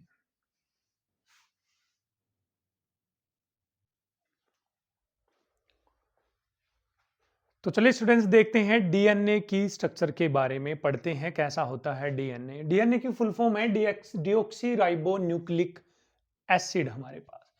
तो सबसे पहले देखें यदि हम, तो डीएनए के अंदर प्रेजेंट होती है बच्चे, सबसे पहले होती है सुगर। क्या प्रेजेंट होती है? सुगर। कौन सी सुगर होती है इसमें? देखिए डीऑक्सी राइबोज सुगर होती है। डीऑक्सी राइबोज सुगर इसके अंदर प्रेजेंट होती है। तो पहले तो ये जान लो कि राइबोज शुगर कैसे बनेगी, वो देखिए राइबोज शुगर कैसे बनानी है आपको। देखिए ध्यान से देखिए, यहां पर ऑक्सीजन लगाएंगे आप, ये लगा देंगे आप यहां पर 5 कार्बन, कुछ इस तरह से। देखिए ऑक्सीजन 1 2 3 4, सॉरी 1 2 3 4 कार्बन लगा देंगे। कितने लगा देंगे यहां पर कार्बन? 4 कार्बन आप लगा देंगे। तो ये क्या होगी हमारे पास? शुगर। कौन सी शुगर है हमारे पास? डीऑक्सीराइबोज शुगर बनाते हैं। देखिए एक बॉन्ड ऊपर बनेगा, एक बॉन्ड नीचे बनेगा, एक बॉन्ड ऊपर एक नीचे, एक बॉन्ड ऊपर एक नीचे, एक बॉन्ड ऊपर एक नीचे। देखो क्या करना है, स्ट्रक्चर समझा रहा हूं मैं। ऑक्सीजन है ना, इसके पांव में आ जाओ यहां, तो यहां आ जाओ OH, यहां आ जाएगा OH। क्लियर? और अब इस ऑक्सीजन के यहां आ जाओ, यहां आ जाएगा OH, लेकिन यहां क्या आएगा बच्चे? CH2OH ही आएगा। और बाकी जगह हाइड्रोजन हाइड्रोजन हाइड्रोजन हाइड्रोजन। ये शुगर है बच्चे राइबोज शुगर। कौन सी शुगर है ये? Ribose sugar. समझ गए कैसे? इस तरह से बनाएंगे जैसे हम फ्रक्टोज की स्ट्रक्चर बनाई थी हमने। यहां OH लगा देंगे 2, और यहां CH2OH के साथ लगाएंगे। लेकिन हमें तो डीऑक्सीराइबोज शुगर चाहिए ना डीएनए में। तो चलिए यहां से एक दूसरे नंबर पे यहां से ऑक्सीजन को हटा दो, तो डी मैंने हटना, ऑक्सी मैंने ऑक्सीजन का, राइबोज में से डी मतलब हटा दो, ऑक्सी मतलब ऑक्सीजन, तो यहां बच जाएगा H। तो ये शुगर प्रेजेंट होती है भाई किसमें? डीएनए में।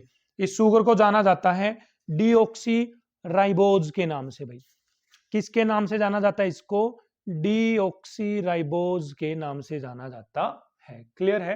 हाँ जी सर, ये तो बिल्कुल क्लियर है।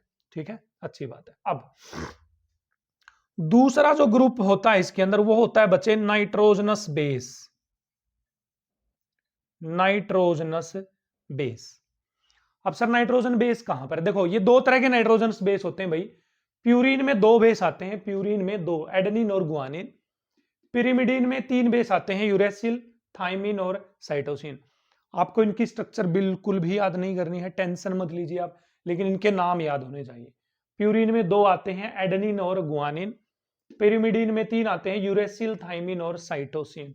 याद करने की ट्रिक मैं बता रहा हूं यहां पर, पैग पुट सी। देखो पैग पुट सी, पैग पुट सी, पैग पुट सी। अरे पैग पुट मैंने रखो, पंजाबी में 80 पुट सी, इधर रखो सी, ये सी वो सी। तो पैग पुट सी। पैग मतलब प्यूरिन में AG 2 बेस होते हैं, एडेनिन और गुआनिन। P मीन्स पायरिमिडीन में 3 बेस होते हैं, यूरेसिल, थाइमिन, साइटोसिन। पैग पुट सी क्या आ जाएगा बच्चे?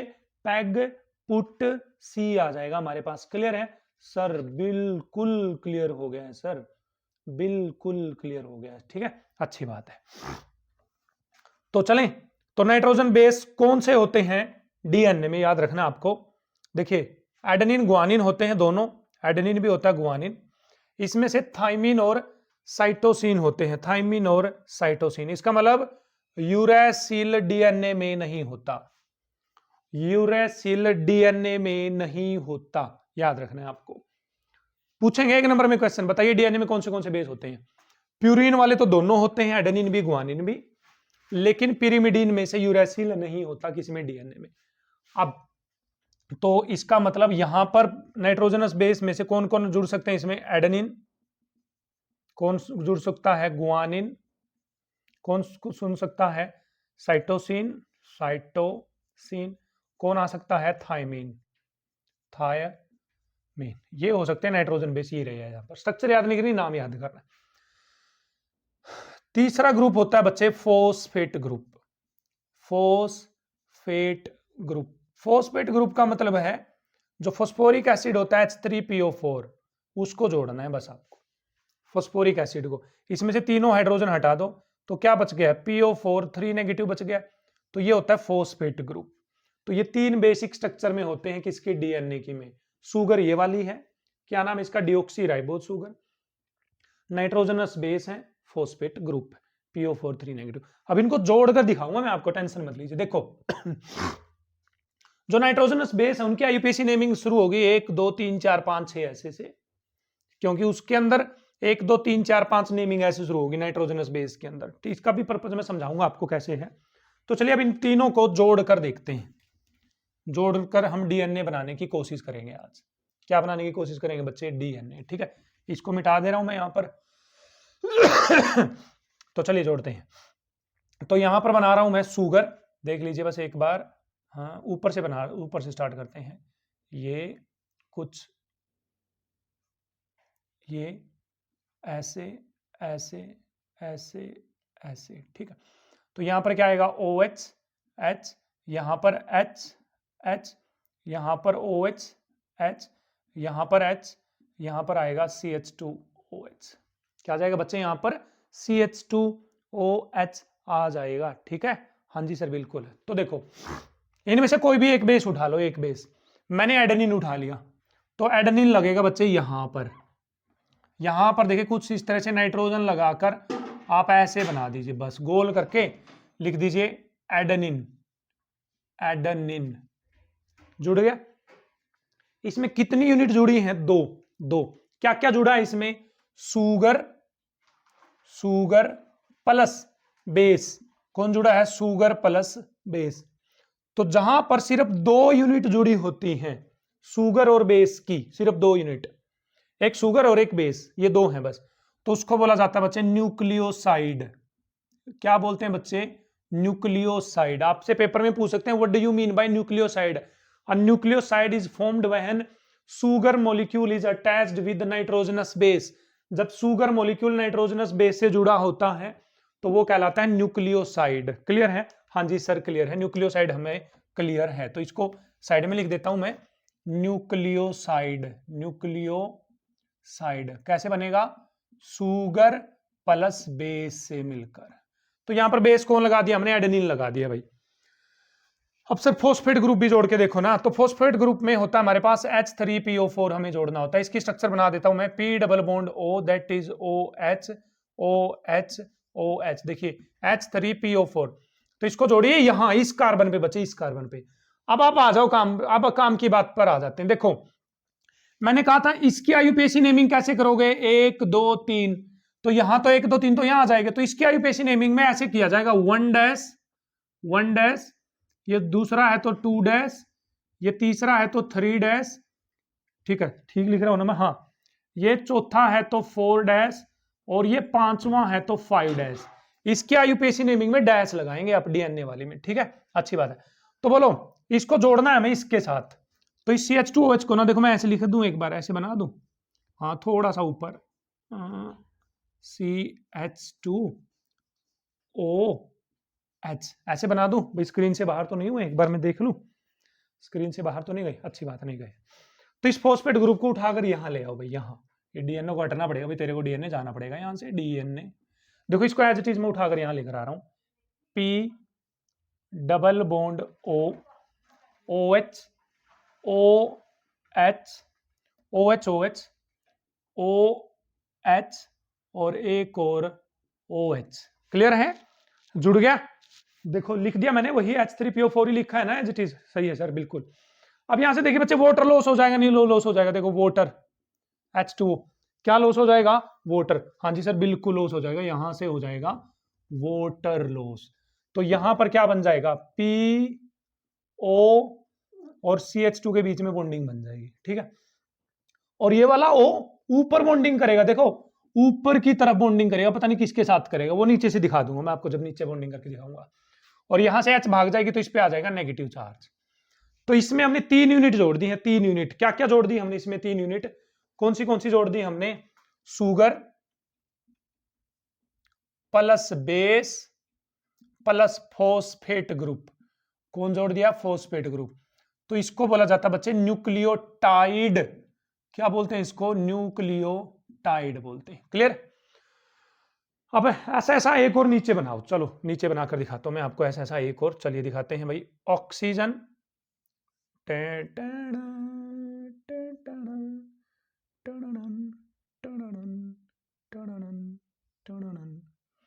यहां पर कोई नाइट्रोजनस बेस आ जाएगा, ठीक है, कोई भी आ जाएगा बेस, मैंने बेस लिख दिया बेस।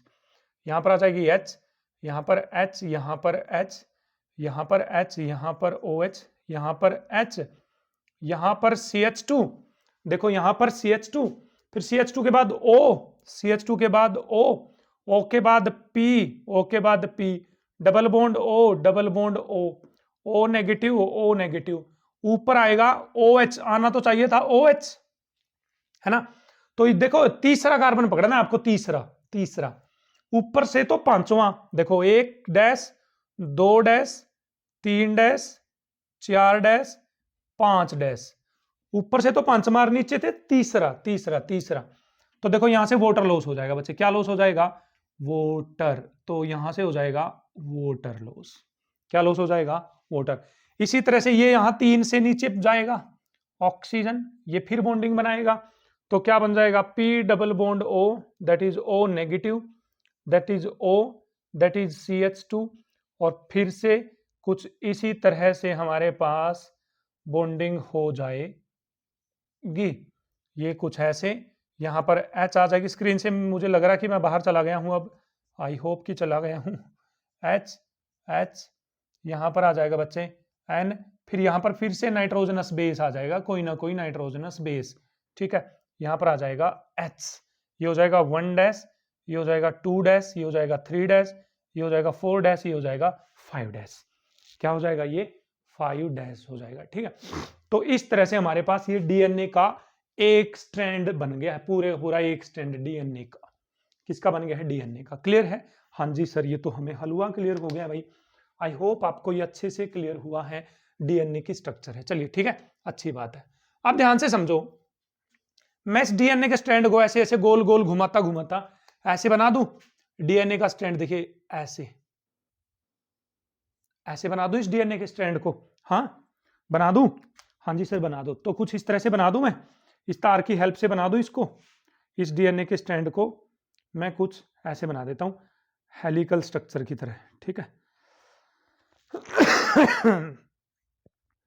एक सेकंड रुक जाइए भाई, आपको डीएनए में किसी की तरह कोई डाउट नहीं रहने वाला उसके स्ट्रक्चर में, ठीक है।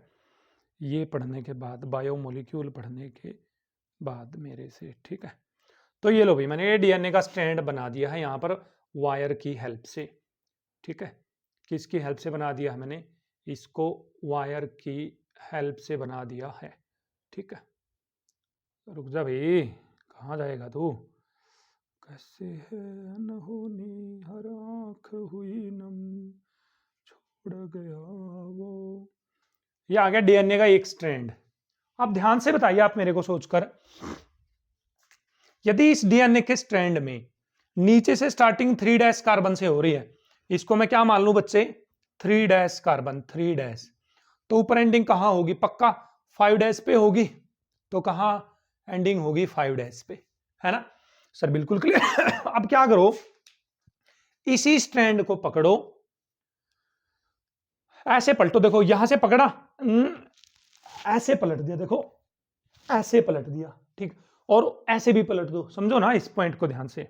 ये डीएनए का स्ट्रैंड मान लीजिए ऐसे है, इस डीएनए के स्ट्रैंड को आप ऐसे पलटेंगे, फिर ऐसे पलटेंगे, तो क्या होगा? जो दूसरा डीएनए का स्ट्रैंड होगा, जो इसको पलटने के बाद आएगा, उसका बेस इसकी साइड में आ जाएगा, नहीं आ जाएगा? उसका बेस इसकी साइड में आ जाएगा, नहीं आ जाएगा? उसका बेस इसकी साइड में आ जाएगा, नहीं आ जाएगा? हाँ जी आ जाएगा। और उसके बेस के इस साइड में आने से उन बेस के बीच में हाइड्रोजन बॉन्डिंग हो जाएगी। क्या हो जाएगी बच्चे? उन बेस के बीच में हाइड्रोजन बॉन्डिंग हो जाएगी। और हाइड्रोजन बॉन्डिंग होने से जो डीएनए है हमारे पास, वो डबल स्ट्रैंडेड होता है, मतलब उसकी डबल हेलिकल स्ट्रक्चर होती है, मतलब इसके साथ लिपटा हुआ मिलेगा आपको एक और डीएनए का स्ट्रैंड, इस तरह से, इस तरह से। लेकिन उस स्ट्रैंड की स्टार्टिंग 5 डैश से होगी और एंडिंग कहां पर होगी? 3 डैश पर। कहां होगी एंडिंग? 3 डैश पर। चलो वायर की हेल्प से बता रहा हूं। एक डीएनए का स्टैंड तो ये हो गया भाई। इसको मैं स्टैंड पे रख देता हूं यहां, ठीक है, इसका एक और स्टैंड बनाकर आपको अच्छे से विजिबल करवा देते हैं। ठीक है, तो भी क्या हालचाल हम लोग यहाँ तो सर्दी बहुत हो गई है भाई। जहाँ मैं हूँ इस टाइम पे यहाँ सर्दी बहुत ही ज़्यादा हो गई है। ठीक है, चलिए भाई चलिए, very good very good very good. ठीक है, एक सेकंड रुक जाइए, ये लो भाई ये लो। तो ये है भाई, ये डीएनए का स्टैंड ऐसे है, तो ये दूसरा डीएनए का स्टैंड इसमें कुछ इस तरह से उलझ जाएगा, कुछ इस तरह से। तो इनके बीच में, इन दो डीएनए स्टैंड्स के बीच में क्या हो जाएगी, हाइड्रोजन बॉन्डिंग हो जाएगी। ठीक है, यदि ये 3' है तो ये खत्म होगा 5' पे, यदि ये 5' है तो ये खत्म होगा 3' पे। तो ये दो डीएनए का डबल स्ट्रैंडेड स्ट्रक्चर है डीएनए की। कैसी है डीएनए की, डबल स्ट्रैंडेड स्ट्रक्चर। तो due to this hydrogen bonding यहां पर ऐसा होता है, किसके कारण, हाइड्रोजन बॉन्डिंग। तो ये स्टैंड ऐसे घूमते रहेंगे, ऐसे घूमते रहेंगे एक दूसरे, देखो ऐसे ऐसे, देखो ऐसे, है ना, कुछ इस तरह से। ठीक है, ये स्टैंड, ये दूसरा स्टैंड, तो ऐसे भी घुमा सकते हो आप, कैसे लग दीजिए, इन दोनों के बीच में हाइड्रोजन बॉन्डिंग से ये डबल हेलिकल स्ट्रक्चर बन जाती है किसकी, डीएनए की। और किस तरह से डबल हेलिकल स्ट्रक्चर बनती है मैं आपको बता देता हूं, कि जो इसका एडेनिन है, इसका एडेनिन इसके थाइमिन के साथ 2 हाइड्रोजन बॉन्ड बनाएगा। कितने बनाएगा, 2 हाइड्रोजन बॉन्ड। और इसका जो साइटोसिन है, इसके गुआनिन के साथ, गुआनिन के साथ, जी मतलब गुआनिन, ट्रिपल बॉन्ड बनाएगा। क्या बनाएगा, ट्रिपल बॉन्ड। याद रखना है आपको, एडेनिन थाइमिन के साथ डबल बॉन्ड बनाएगा, साइटोसिन गुआनिन के साथ ट्रिपल बॉन्ड बनाएगा। क्या बनाएगा, triple bond. Due to hydrogen bonding double helical structure होगी हमारे पास डीएनए की। हाइड्रोजन बॉन्डिंग तो से किसी के सकते हो, क्योंकि NH है ना यहाँ पर, तो हाइड्रोजन बॉन्डिंग तो होगी। ठीक है, तो ये थी हमारे पास डीएनए की डबल हेलिकल स्ट्रक्चर। न्यूक्लियोसाइड सिर्फ 2 यूनिट अटैच हैं, सुगर प्लस बेस। न्यूक्लियोटाइड जहां पर 3 यूनिट प्रेजेंट है, याद कर सकते हो, न्यूक्लियोटाइड। देखो टी मैंने टाइड, टी मैंने ट्राई भी तो होता है, ट्राई मैंने 3, ट्राई मैंने 3, तो ऐसे याद कर सकते हो। और इस तरह से डीएनए की डबल हेलिकल स्ट्रक्चर बनेगी। यहां पर मैंने कोशिश की है आपको समझाने की। अच्छा सर, डीएनए क्या काम आएगा, डीएनए रिस्पॉन्सिबल है हेरिडेटरी इंफॉर्मेशन के लिए भाई। जो आनुवंशिक गुण एक पीढ़ी से दूसरी पीढ़ी में जाते हैं, तो उनके लिए टोटली जिम्मेदार कौन है, डीएनए। तो चलिए भैया अब डिफरेंस मार्क कर लेते हैं, डीएनए और आरएनए के बीच में क्या होते हैं। तो चलिए स्टूडेंट्स देखते हैं डीएनए और आरएनए में बेसिक डिफरेंस क्या है। ठीक है, समझते हैं, आरएनए की थोड़ी सी बात करेंगे आरएनए के बारे में। डीएनए की फुल फॉर्म आती है हमारे पास डीऑक्सीराइबोज, डीऑक्सीराइबोन्यूक्लिक एसिड। और आरएनए होता है हमारे पास राइबोन्यूक्लिक एसिड। क्लियर है, हाँ जी सर, न्यूक्लिक एसिड। इसमें डीऑक्सीराइबोज शुगर प्रेजेंट होती है, ये वाली शुगर आपने अभी बनाई थी हमने, यहां पर इस तरह से आ जाएगा। ठीक है, that is OH H, that is H H, that is HOH, that is HOH। इसमें डीऑक्सीराइबोज शुगर प्रेजेंट होती है, इसमें प्रेजेंट होती है बच्चे राइबोज शुगर। मतलब यहां पर OH, यहां पर OH, यहां पर OH H, देन CH2OH और H। क्लियर है, हाँ जी क्लियर। तो ये पॉइंट और ये पॉइंट क्लियर है। तीसरा है हमारे पास, यहां पर जो बेस प्रेजेंट होते हैं, बेस प्यूरिन की यदि मैं बात करूं, प्यूरिन की, तो वो थे हमारे पास एडेनिन और गुआनिन। और पिरीमिडीन की बात करूं बच्चे मैं, पिरीमिडीन की, तो वो थे मेरे पास, तो साइटोसिन था एक तो हमारे पास, और एक था थाइमीन, साइटोसिन और थाइमीन। यूरेसिल इसमें नहीं होता। बट आरएनए की बात करूं, तो प्यूरिन बेस की बात करूं मैं बच्चे, प्यूरिन की, तो दोनों ही होते हैं, एडेनिन भी होता है और गुआनिन भी होता है। बट यदि मैं पिरीमिडीन बेस की बात करूं, पिरीमिडीन बेस की, ठीक है, किसकी, पिरीमिडीन बेस की, तो इसमें यूरेसिल होता है हमारे पास। कौन होता है, यूरेसिल। और कौन होता है भाई, यूरेसिल के साथ कौन था, साइटोसिन। भाई क्या होता है, साइटोसिन। तो यूरेसिल और साइटोसिन होते हैं किसमें, आरएनए में। क्लियर है, हाँ जी सर बिल्कुल क्लियर है। जो डीएनए है, डीएनए वो जो हमारे पास सेल है ना, सेल, उसका जो न्यूक्लियस होता है, न्यूक्लियस में प्रेजेंट होता है डीएनए। कहां पर प्रेजेंट होता है, ये न्यूक्लियस में।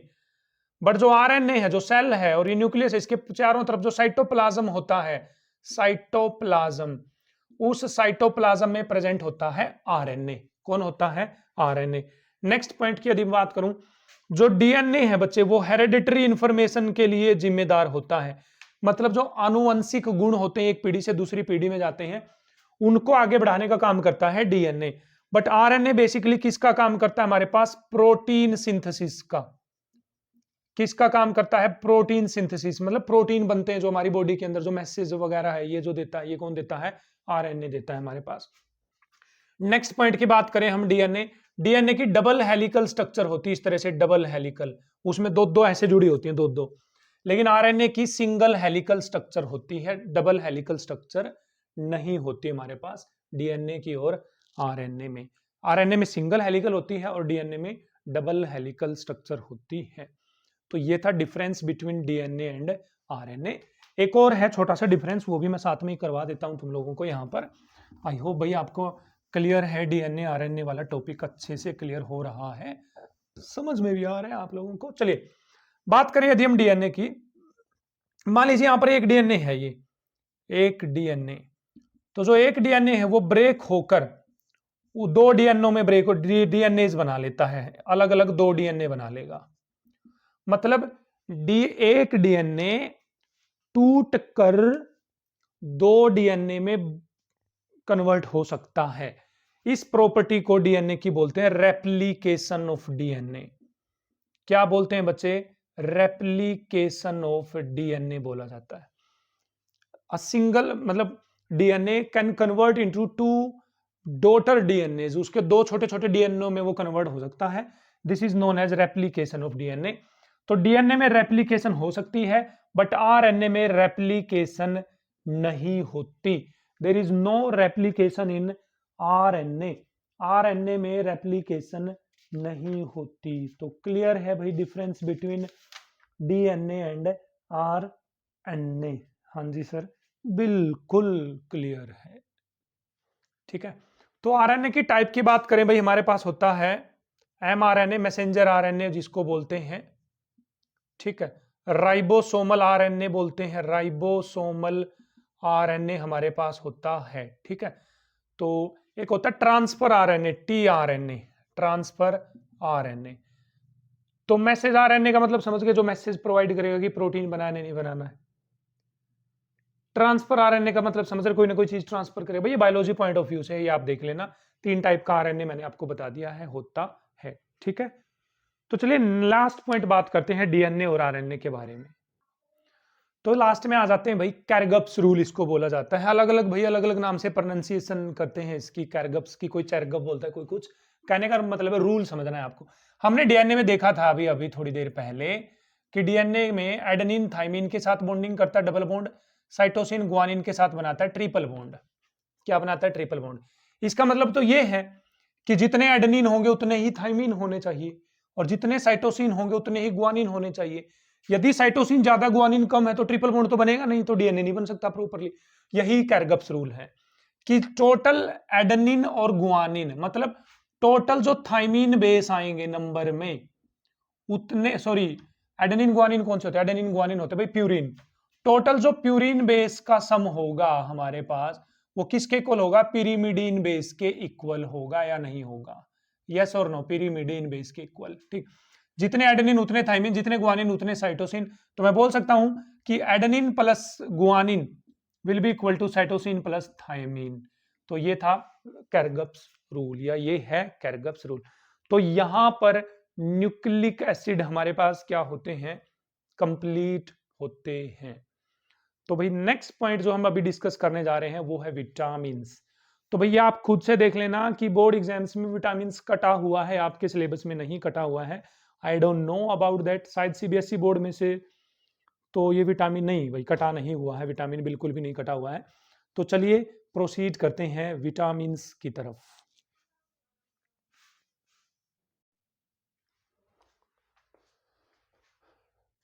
तो चलिए स्टूडेंट्स पढ़ते हैं विटामिन्स के बारे में। विटामिन्स जनरली हमारी बॉडी के अंदर क्या करते हैं? जो बहुत सारी बीमारियां हैं, डिजीजेज हैं, उनसे हमारी बॉडी को बचाने का काम करते हैं विटामिन्स। यदि कहीं ना कहीं हमारी बॉडी के अंदर किसी भी विटामिन की कमी है तो कोई ना कोई बीमारी आकर हमें जरूर पकड़ सकती है। तो इन बीमारियों से लड़ने की पावर जो हमें देते हैं वो कौन देते हैं? विटामिन। तो पहले बात कर लेते हैं, दो तरह के विटामिन होते हैं, water soluble and fat soluble. कौन से विटामिन होते हैं? Water soluble and fat soluble. Water soluble vitamin वो हैं जो पानी में घुल जाते हैं आसानी से, फैट सोल्यूबल वो हैं जो फैट में घुलेंगे लेकिन पानी में नहीं घुलेंगे। तो फैट सोल्यूबल याद रखने का एक सीधा सा ट्रिक है, आप फडैक वर्ड याद रखिए, फडैक, फडैक, फडैक से करेंगे उनका स्वागत, फडैक। एफ का मतलब है फैट सोल्यूबल, तो ए डी ई के जो विटामिन है, ए डी ई के, वो फैट सोल्यूबल होते हैं, बचे हुए विटामिन वाटर सोल्यूबल होते हैं। तो बताइए विटामिन सी वाटर सोल्यूबल होगा या नहीं होगा? सर बिल्कुल होगा, विटामिन सी वाटर सोल्यूबल होगा। इसलिए यदि विटामिन सी वाटर सोल्यूबल है तो आपको लगातार डाइट में विटामिन सी लेना चाहिए। क्यों? क्योंकि आप विटामिन सी खाओगे, पानी में सोल्यूबल है, तो यूरिन के साथ वो बाहर निकल जाएगा बॉडी से, तो विटामिन सी की कमी हो जाएगी बॉडी में। तो आप लगातार विटामिन सी की डाइट लेनी चाहिए, क्योंकि विटामिन सी बॉडी के अंदर स्टोर ही नहीं रह सकता ना। तो चलिए बारी बारी मैंने लिस्ट बना दी, यहाँ पर विटामिन की कमी के कारण क्या क्या बीमारी हो सकती है आपको बता देते हैं। तो सबसे पहला आता बच्चे विटामिन ए, कोशिश करना है भाई याद करने की, साथ साथ में आपको याद हो जाए। विटामिन ए, देखो ए मैंने आंख, आंख ऐसे ना, ए मैंने आंख में याद करने की ट्रिक बता रहा हूं आपको। ए से आंख, आंख से रिलेटेड बीमारियां हो जाएंगी। देखिए कैसे, कोर्निया हार्ड हो जाएगा, ये जो व्हाइट व्हाइट पार्ट आपको मेरी आंख में दिख रहा है तो ब्लैक, इसके चारों तरफ व्हाइट पार्ट ये हार्ड हो जाएगा। नाइट ब्लाइंडनेस हो जाएगी, रात को अंधे हो जाओगे, इधर उधर हाथ पांव मारते फिरोगे, भाई क्या करोगे, है ना। तो ये विटामिन ए की कमी से हो जाएगा। जो ये हार्डनिंग कॉर्निया है, नाइट ब्लाइंडनेस, इसको बोला जाता है जीरोथैल्मिया। क्या बोलते हैं? जीरोथैल्मिया, जीरोथैल्मिया, ठीक है। या ड्राई स्किन रहेगी आपकी, क्या रहेगी? ड्राई स्किन रहेगी। तो ये विटामिन ए की कमी से होने वाली डिजीजेज हैं जो यहां पर लिखे हैं। भाई जिनके विटामिन ए की कमी है तो उनकी आंखों में कोई ना कोई प्रॉब्लम रहेगी, चश्मे लग जाएंगे, दूर का दिखाई नहीं देता, नजदीक का दिखाई नहीं देता। तो इससे बचने के लिए लाल रंग की सब्जियां आप ज्यादा से ज्यादा खाया करें। लाल रंग की मतलब टमाटर खाओ आप, चकुंदर खाइए आप लोग, आजकल गाजर का सीजन है, सर्दियां हैं तो गाजर कच्ची चबा जाया करो भाई, ठीक है। विटामिन ए की कमी नहीं रहेगी। विटामिन ए का साइंटिफिक नाम है रेटिनोल। क्या है रेटिनोल? भाई रेटिनोल याद होता है, कर भी सकते हैं, छोड़ भी सकते हैं। कंपिटिटिव एग्जाम्स के जो बच्चे हैं वो रेटिनोल याद करेंगे, बाकी बच्चे याद नहीं करेंगे, ठीक है। विटामिन बी1, बी1, बी1 का मतलब क्या है? देखो बी1, वन का मतलब है बी पे ही रहना है तुम्हें, बी आ गया, बी1 का मतलब बी पे ही रहना, बी पे ही। तो इसकी बीमारी का नाम बेरी बेरी है। बी1 का मतलब बी पे ही रहोगे तो बेरी बेरी, बेरी बेरी। तो बेरी बेरी का मतलब है पैरालिसिस, मतलब किसी को पैरालिसिस हो जाता है, वीकनेस आ जाती है बॉडी के अंदर, ठीक है। हाथ पांव में जान ही नहीं है बिल्कुल भी, पानी का गिलास उनसे उठता नहीं है, तो विटामिन बी1 की कमी हो गई है। लॉस ऑफ एपेटाइट, भूख नहीं लगती है लोगों को। जनरली आपने सुना होगा बच्चे सुबह सुबह बिना कुछ खाए स्कूल में चले जाते, भूख ही नहीं लगती सर क्या करें? तो भाई आपकी बॉडी में विटामिन बी1 की कमी हो गई है। किसकी कमी हो गई? विटामिन बी1 की। तो विटामिन ए आंख, बी1 बेरी बेरी, बी1 मतलब बी पे ही रहेंगे, बेरी बेरी, ठीक है। साइंटिफिक नाम है थायमीन। क्या नाम है इसका? साइंटिफिक नेम थायमीन है, ठीक है, अच्छी बात है। बेरी बेरी भाई दूध पिया करें आप लोग, ज्यादा से ज्यादा एक्सरसाइज किया करें, हरे पत्तेदार सब्जियां खाइए, ठीक है, ठीक है, फुल डाइट लिया करें आप, तभी आपकी भूख जो है एपेटाइट है वो बढ़ेगी, या पैरालिसिस नहीं होगा। कमजोरी कहां से फील होगी? जब कुछ खाओगे पियोगे तो। देखिए बी1 का मतलब है बी पे ही रहेंगे, बी2 का मतलब है बी से आगे चले जाएंगे, 2 का मतलब बी से आगे, बी से आगे क्या आ जाएगा? सी, तो इसका मतलब आएगा चिलोसिस। इससे क्या बीमारी हो जाएगी आपको? चिलोसिस। सी मतलब चिलोसिस। बी2 मतलब बी से आगे चले जाएंगे ना, एक नंबर आगे चले जाओ सी पे, तो चिलोसिस। चिलोसिस का मतलब है फीसरिंग माउथ, मुंह फटा हुआ है। देखना भाई कई लोगों को अंदर से बोल रहे हैं कि मुंह फटा हुआ, छाले हो गए हैं, कुछ खा लो पी लो, थोड़ा सा ठंडा गर्म खा लिया तो छाले हो गए हैं मिनट में, ठीक है। अंदर से फटा हुआ है सब कुछ सिस्टम, मुंह, स्किन ड्राई है, यहां से फट जाती है स्किन सर्दियों में, हाथ फट जाते हैं, पांव फट जाते हैं। तो यदि माउथ वगैरह में, ज्यादातर माउथ से रिलेटेड है, मुंह वगैरह फट जाता है, छाले हो जाते हैं, ठीक है, जलने जैसा महसूस हो रहा है, तो इसका मतलब विटामिन बी2 की कमी है। इन्फ्लेमेशन ऑफ टंग, जीभ जल रही है बिल्कुल, जीभ पे बड़े बड़े फाले जाले, ये छाले हो गए हैं, ठीक है, तो इसका मतलब विटामिन बी2 की कमी हो गई है। साइंटिफिक नाम है बच्चे इसका राइबोफ्लेविन। क्या है? राइबोफ्लेविन। चलिए याद करते रहिए साथ से साथ। विटामिन ए आंख से संबंधित रोग, विटामिन B1 बी पे ही रहेंगे, बेरी बेरी हो जाएगा, ठीक है। विटामिन B2 आगे चले जाएंगे, सी चिलोसिस, चिलोसिस मतलब मुंह फट गया भाई, जीभ फट गई, छाले हो गए, फाले हो गए हैं। आते हैं विटामिन B6, कहते हैं विटामिन B6, ठीक है। आप इसको थोड़ा सा ऐसे याद कर सकते हैं, देखो 6 को ऐसे बनाओगे ना, 6 को ऐसे ऐसे, तो सी वर्ड फिर से आ रहा है इसके अंदर। तो कन्वर्जेंस क्या है भाई, कन्वर्जेंस, कन्वर्जेंस का मतलब है बच्चे ऐंठन हो जाना, ऐंठन, अकड़ गए हैं हाथ पांव, थोड़ी देर बैठे हैं कि ऐसे बोल रहे भाई हाथ पांव ना बिल्कुल अकड़ गए हैं, ऐसे अंगड़ाइयां तोड़ रहे हैं बार बार। ये तो जनरली तो अंगड़ाइयां तोड़ते ही लोग सोने के बाद या सोने से पहले थोड़ा सा, लेकिन यदि बार बार ऐसा हो रहा है, आपके हाथों के में दर्द हो रहा है, ऐंठन हो रही है शरीर में, अकड़ हो रही है शरीर में, तो इसका मतलब विटामिन B6 की कमी आपकी बॉडी के अंदर हो गई है। एनीमिया, थोड़ा बहुत ब्लड की कमी के कारण भी ऐसा हो जाता है, ठीक है। तो B6 का नाम है साइंटिफिक एडमिन, क्या नाम है, एडमिन, ठीक, क्लियर है। तो ये है विटामिन C6। तो याद करिए, ए का मतलब है आंख, आंख से संबंधित रोग हो जाएंगे, हार्डनिंग को कॉर्निया हो जाएगा, नाइट ब्लाइंडनेस हो जाएगी। B1 मतलब 1 पे ही रहेंगे, very very very very very very, paralysis हो जाएगी, वीकनेस आ जाएगी। B2 एक आगे चले जाएंगे सी पे, चिलोसिस, मुंह फट जाएगा, जीभ फट जाएगी। B6 सी लिखा जा रहा है, सी कन्वर्जन ऐंठन हो जाएगी बच्चे, क्या हो जाएगी, ऐंठन हो जाएगी, ठीक है। विटामिन अब आ जाते हैं B12 पे। यदि विटामिन B12 आ जाए, 12 इसका मतलब तो समझ लीजिए भाई आपके अंदर 12 ग्राम खून है ही नहीं ये क्या है सर विटामिन B12 आ जाए, इसका मतलब आपके अंदर 12 ग्राम खून नहीं है, खून की कमी हो गई आपकी बॉडी के अंदर। परनीसियस एनीमिया, बहुत ज्यादा खून की कमी हो गई है, रेड ब्लड सेल्स की कमी हो गई, आरबीसीज की कमी हो गई है।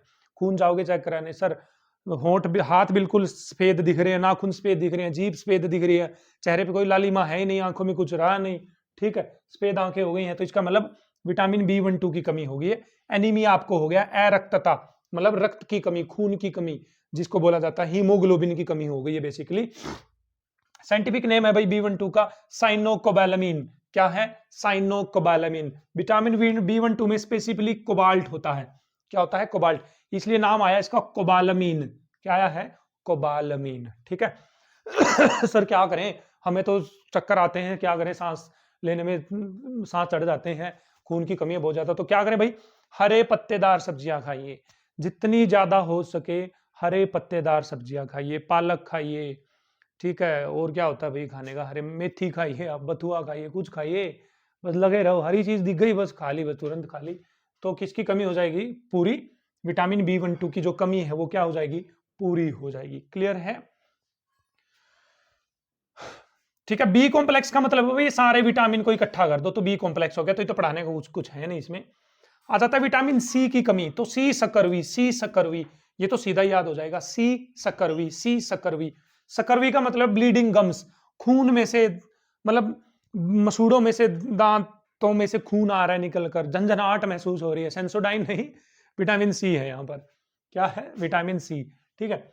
विटामिन सी की कमी से सकरवी रोग होगा, ब्लीडिंग गम्स, मसूड़ों में खून बह रहा है, थोड़ा बहुत दांतों पे लग गया, खट्टा मीठा सा लग रहा है, ठीक है, झंझनाहट महसूस हो रही है, तो विटामिन सी की कमी से।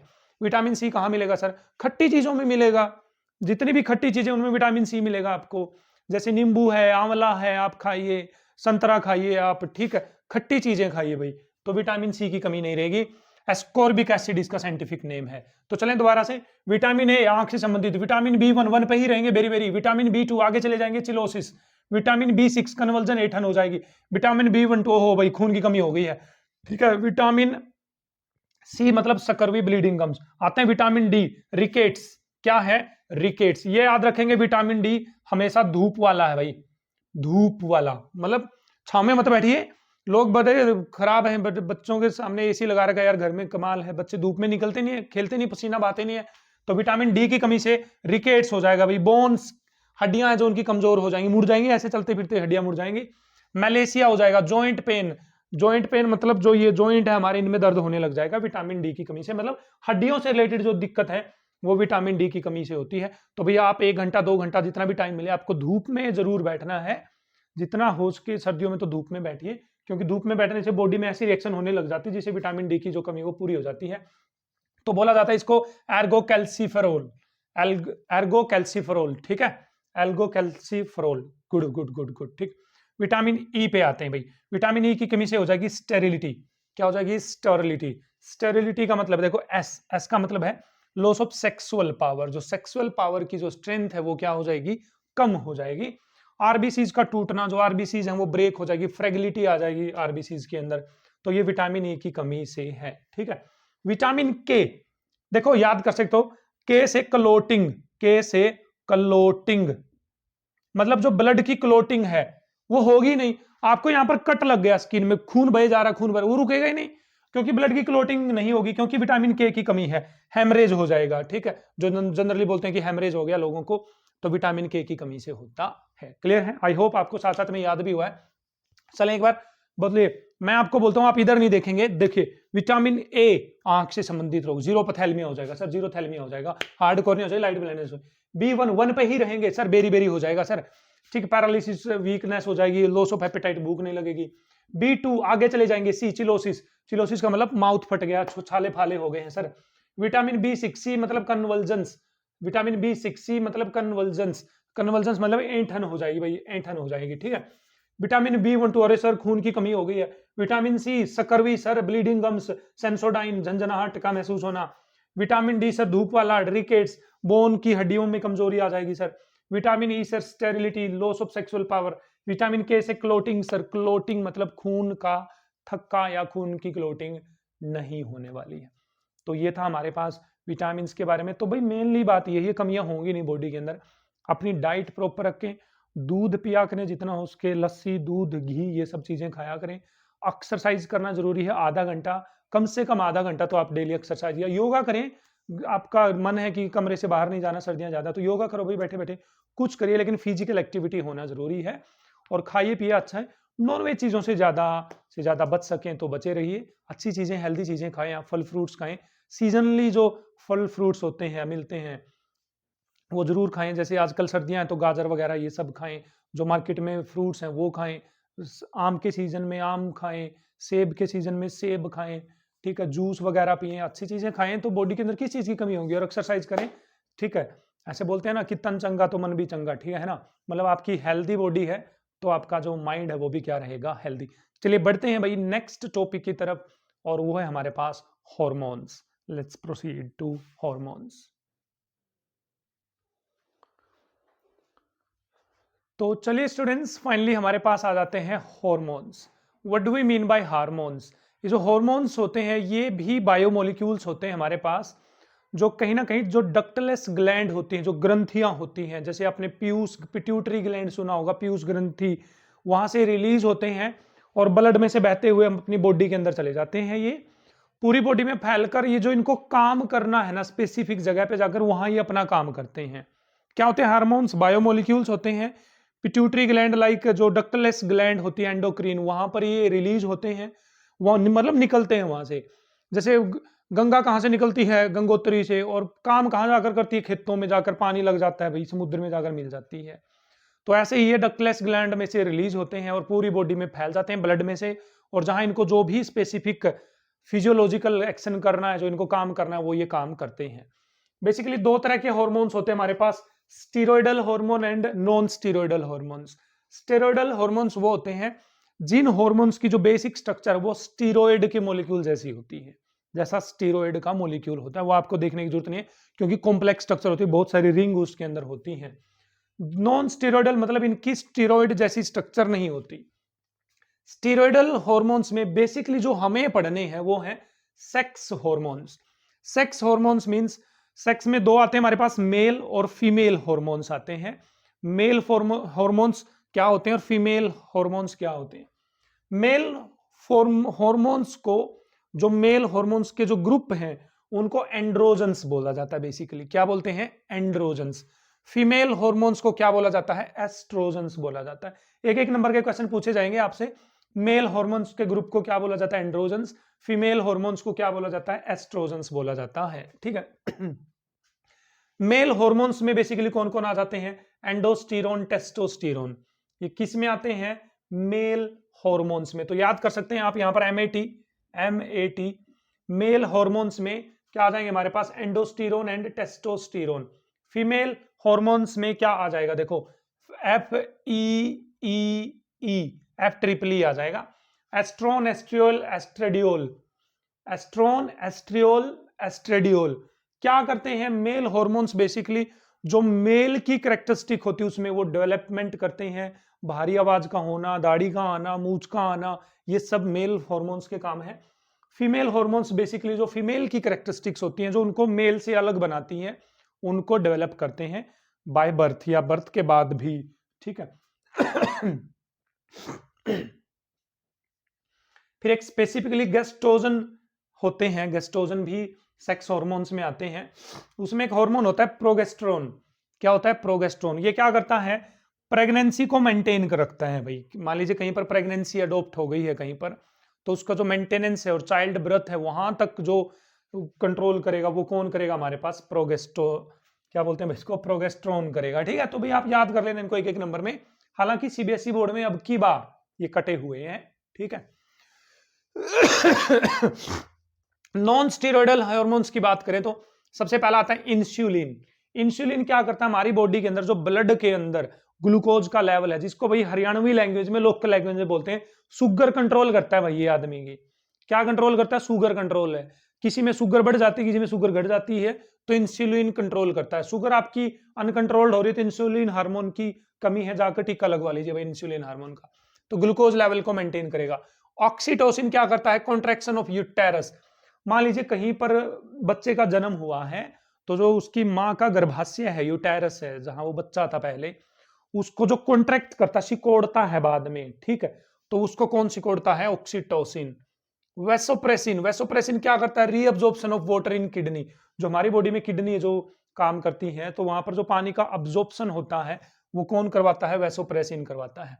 फिर हमारे पास अमीन हार्मोन्स भी आ जाते हैं भाई। ये ऊपर वाले हैं जो ये तीनों, ये पेप्टाइड हार्मोन भी बोला जाता है इनको, पेप्टाइड हार्मोन।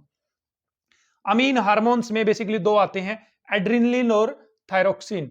एड्रिनलिन और थायरोक्सिन। एड्रिनलिन क्या करेगा हमारे पास? Adrenaline adrenaline adrenaline emergency hormone है भाई ये।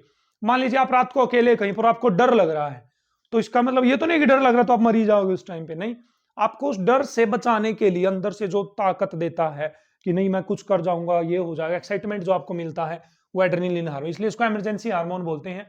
एकदम से कोई डरावनी चीज आ गई, आगे से शेर आ गया एकदम, तो वहां पर आपको अंदर से जो प्रिपेयर करेगा हार्मोन, वो कौन है? एड्रेनलिन हार्मोन है। Thyroxine hormone basically metabolism of carbohydrate, lipids वगैरह ये करता है। थायरोक्सिन जो हमारे बॉडी के अंदर हम खाते पीते हैं, कार्बोहाइड्रेट, लिपिड वगैरह, ग्लूकोज वगैरह, उनके मेटाबॉलिज्म को पचाना है, डाइजेस्ट करवाना है, सब कुछ उसको कौन कंट्रोल करेगा? थायरोक्सिन। कौन कंट्रोल करेगा भाई? थायरोक्सिन। तो यहां पर हमारे पास जो हॉर्मोन्स है वो क्या होते हैं? कंप्लीट होते हैं।